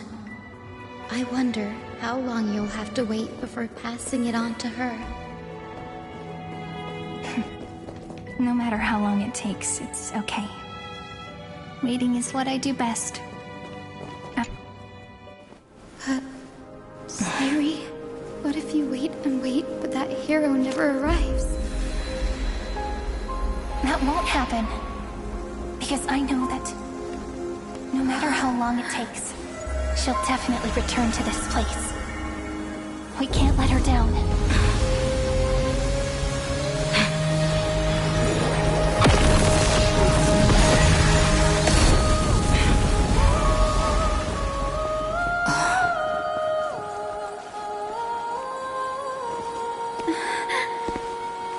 Sky shall rain rays of dawn for you. May romance be with you on your journey. And reason grant you enlightenment. Let strife bestow you with inspiration. Trickery ensure your success. Allow death to protect your soul. And at last, let passage point the way forward. Well, time will remember the Trailblazer's journey.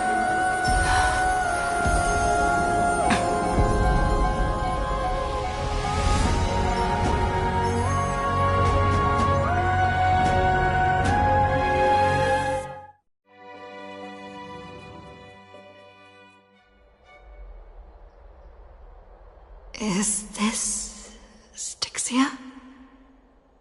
What happened to this place? I need to find the entrance of the vortex, guarded by the demigod of ocean. High Sealens. Is she still there? Long time no see, Trailblazer. Generation after generation of Chrysos Air heroes have tried to defy fate with their blood and tears, either voluntarily shattering their souls or waiting in eternal solitude. But alas, fate can never be defeated. Reason and trickery may bind my flesh, but my will shall never fall silent. So the demigod of ocean, the Dux Gladiorum, High Sealens, sought to bring me into a fantasia with her voice and drown a genius in slumber. But alas, it was all a hopeless dream. That warden fell before I did, due to erosion of time, while her prisoner remained unchanged.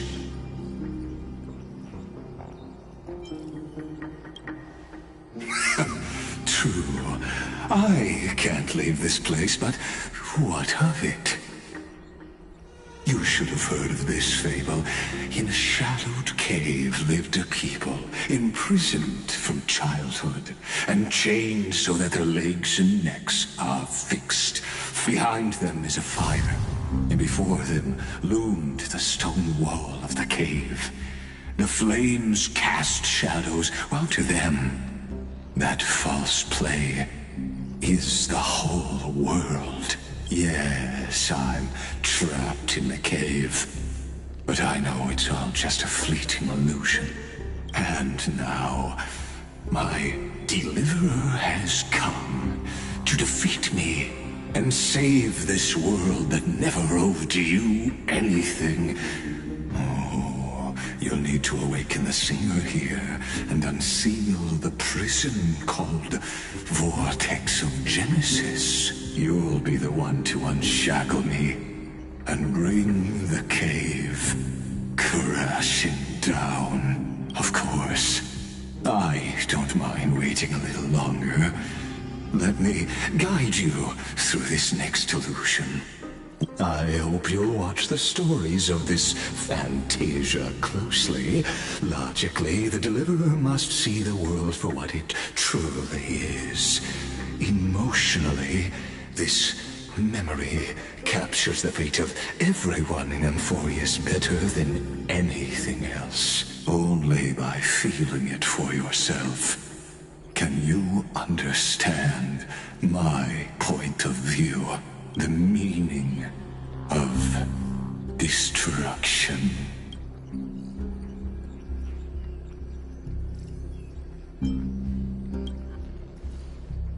To your unshakable resolve, I salute you. But before we step onto the final stage, let me ask you this. Can the prisoners in the cave learn to see the shadows and echoes for what they are, and stop mistaking them for reality?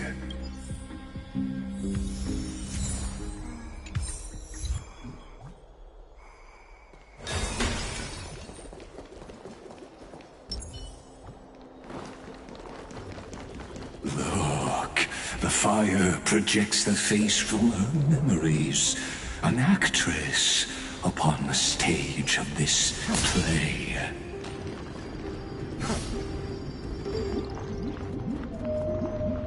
The dark tides flood the sea, and our kingdom teeters on the edge. Fear not. Our queen has gone to the borderlands. This is the scene when the Chrysos heir of Ocean was born. She was once of a Titankin race named Sea Sirens. At that time, Kozlana had suppressed the Black Tide's rise, but he was unable to remove Iron Tomb from its roots. The Black Tide still roiled in the depths of the world. Listen, I heard Electra's voice. She's calling to us. Let's go. Her voice carries the Queen's command. To keep the Black Tide from threatening the ocean, the Queen gave her all, body and soul. Born of the Queen's chalice, she bore the deepest blessings and inherited... My sisters! You're finally here! Of course, Electra. Your beautiful melody drew us here. Her true name is Electra. This is a reflection of her former self, clinging to the past with aching defiance. The Queen summons us. She must be near exhaustion. The Black Tide will soon enter our borders. Then what do we do? Will our seas fall to darkness and terror as well? Don't worry. We shall lift the chalice in her stead to catch the Black Tide, and stand together to safeguard our realm and its people. Such tiny Titankins, thinking they can stop the tide of truth, and that naivete is the root of all suffering.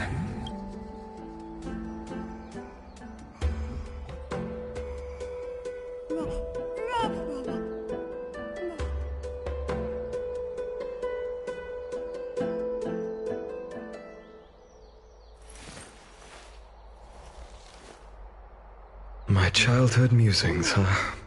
So naive.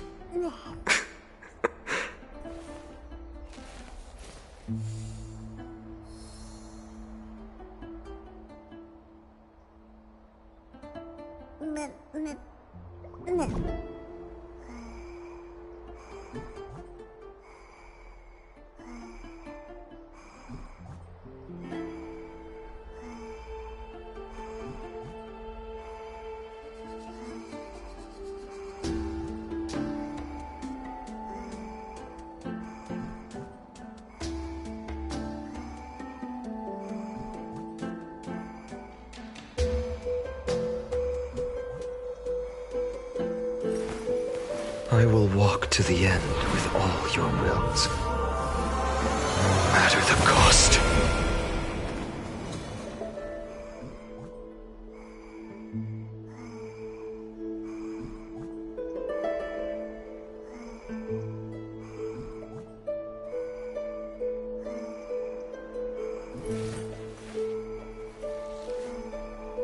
So this was my childhood dream, huh?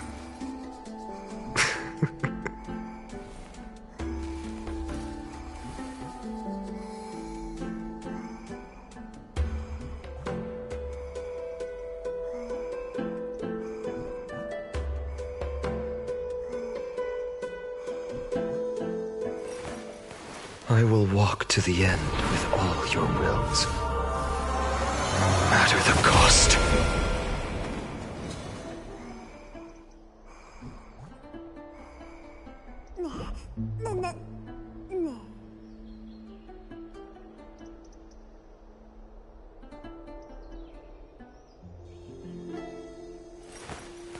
I will walk to the end with all your wills, no matter the cost.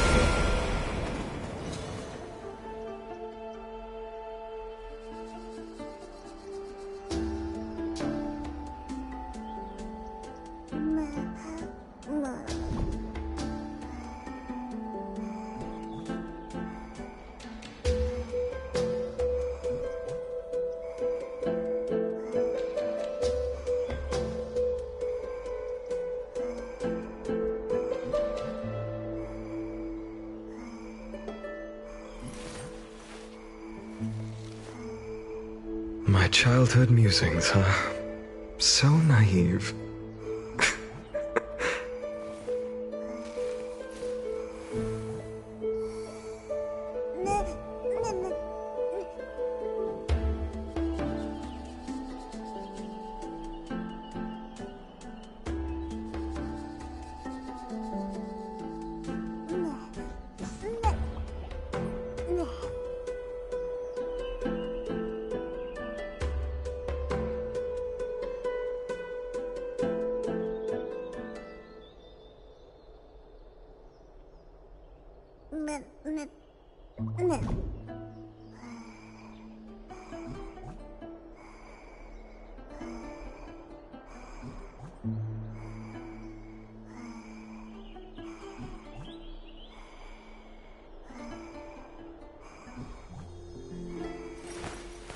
I will walk to the end with all your wills, no matter the cost.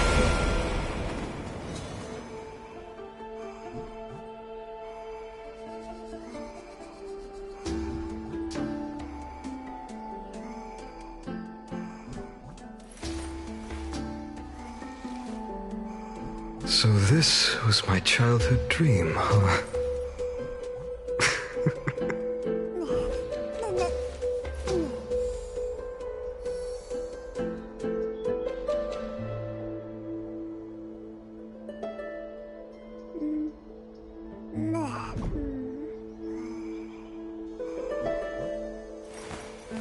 I will walk to the end with all your wills, no matter the cost.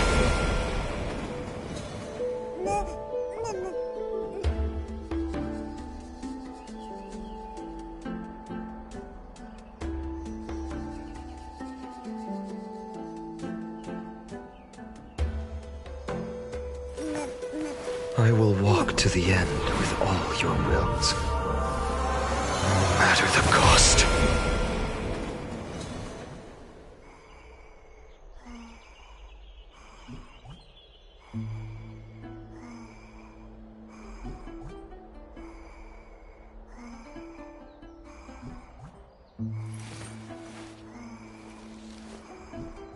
My childhood musings, huh?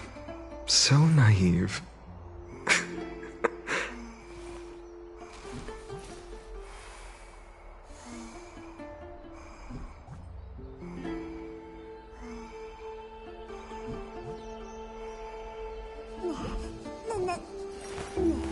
I will walk to the end with all your wills, no matter the cost.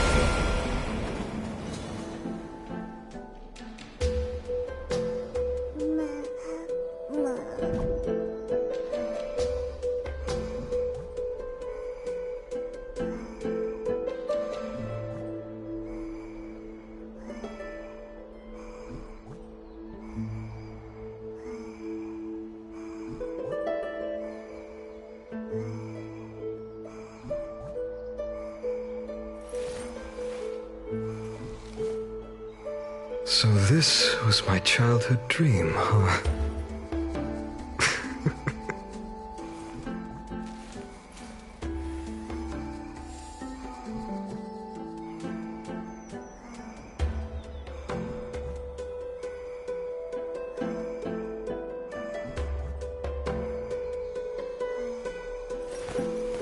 I will walk to the end with all your wills, no matter the cost.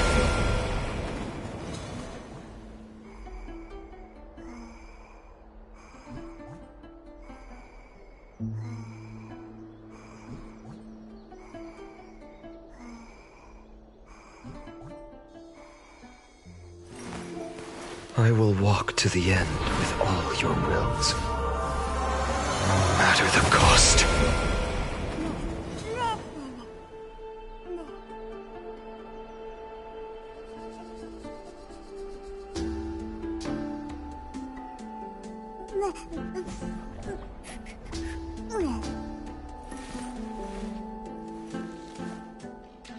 My childhood musings, huh?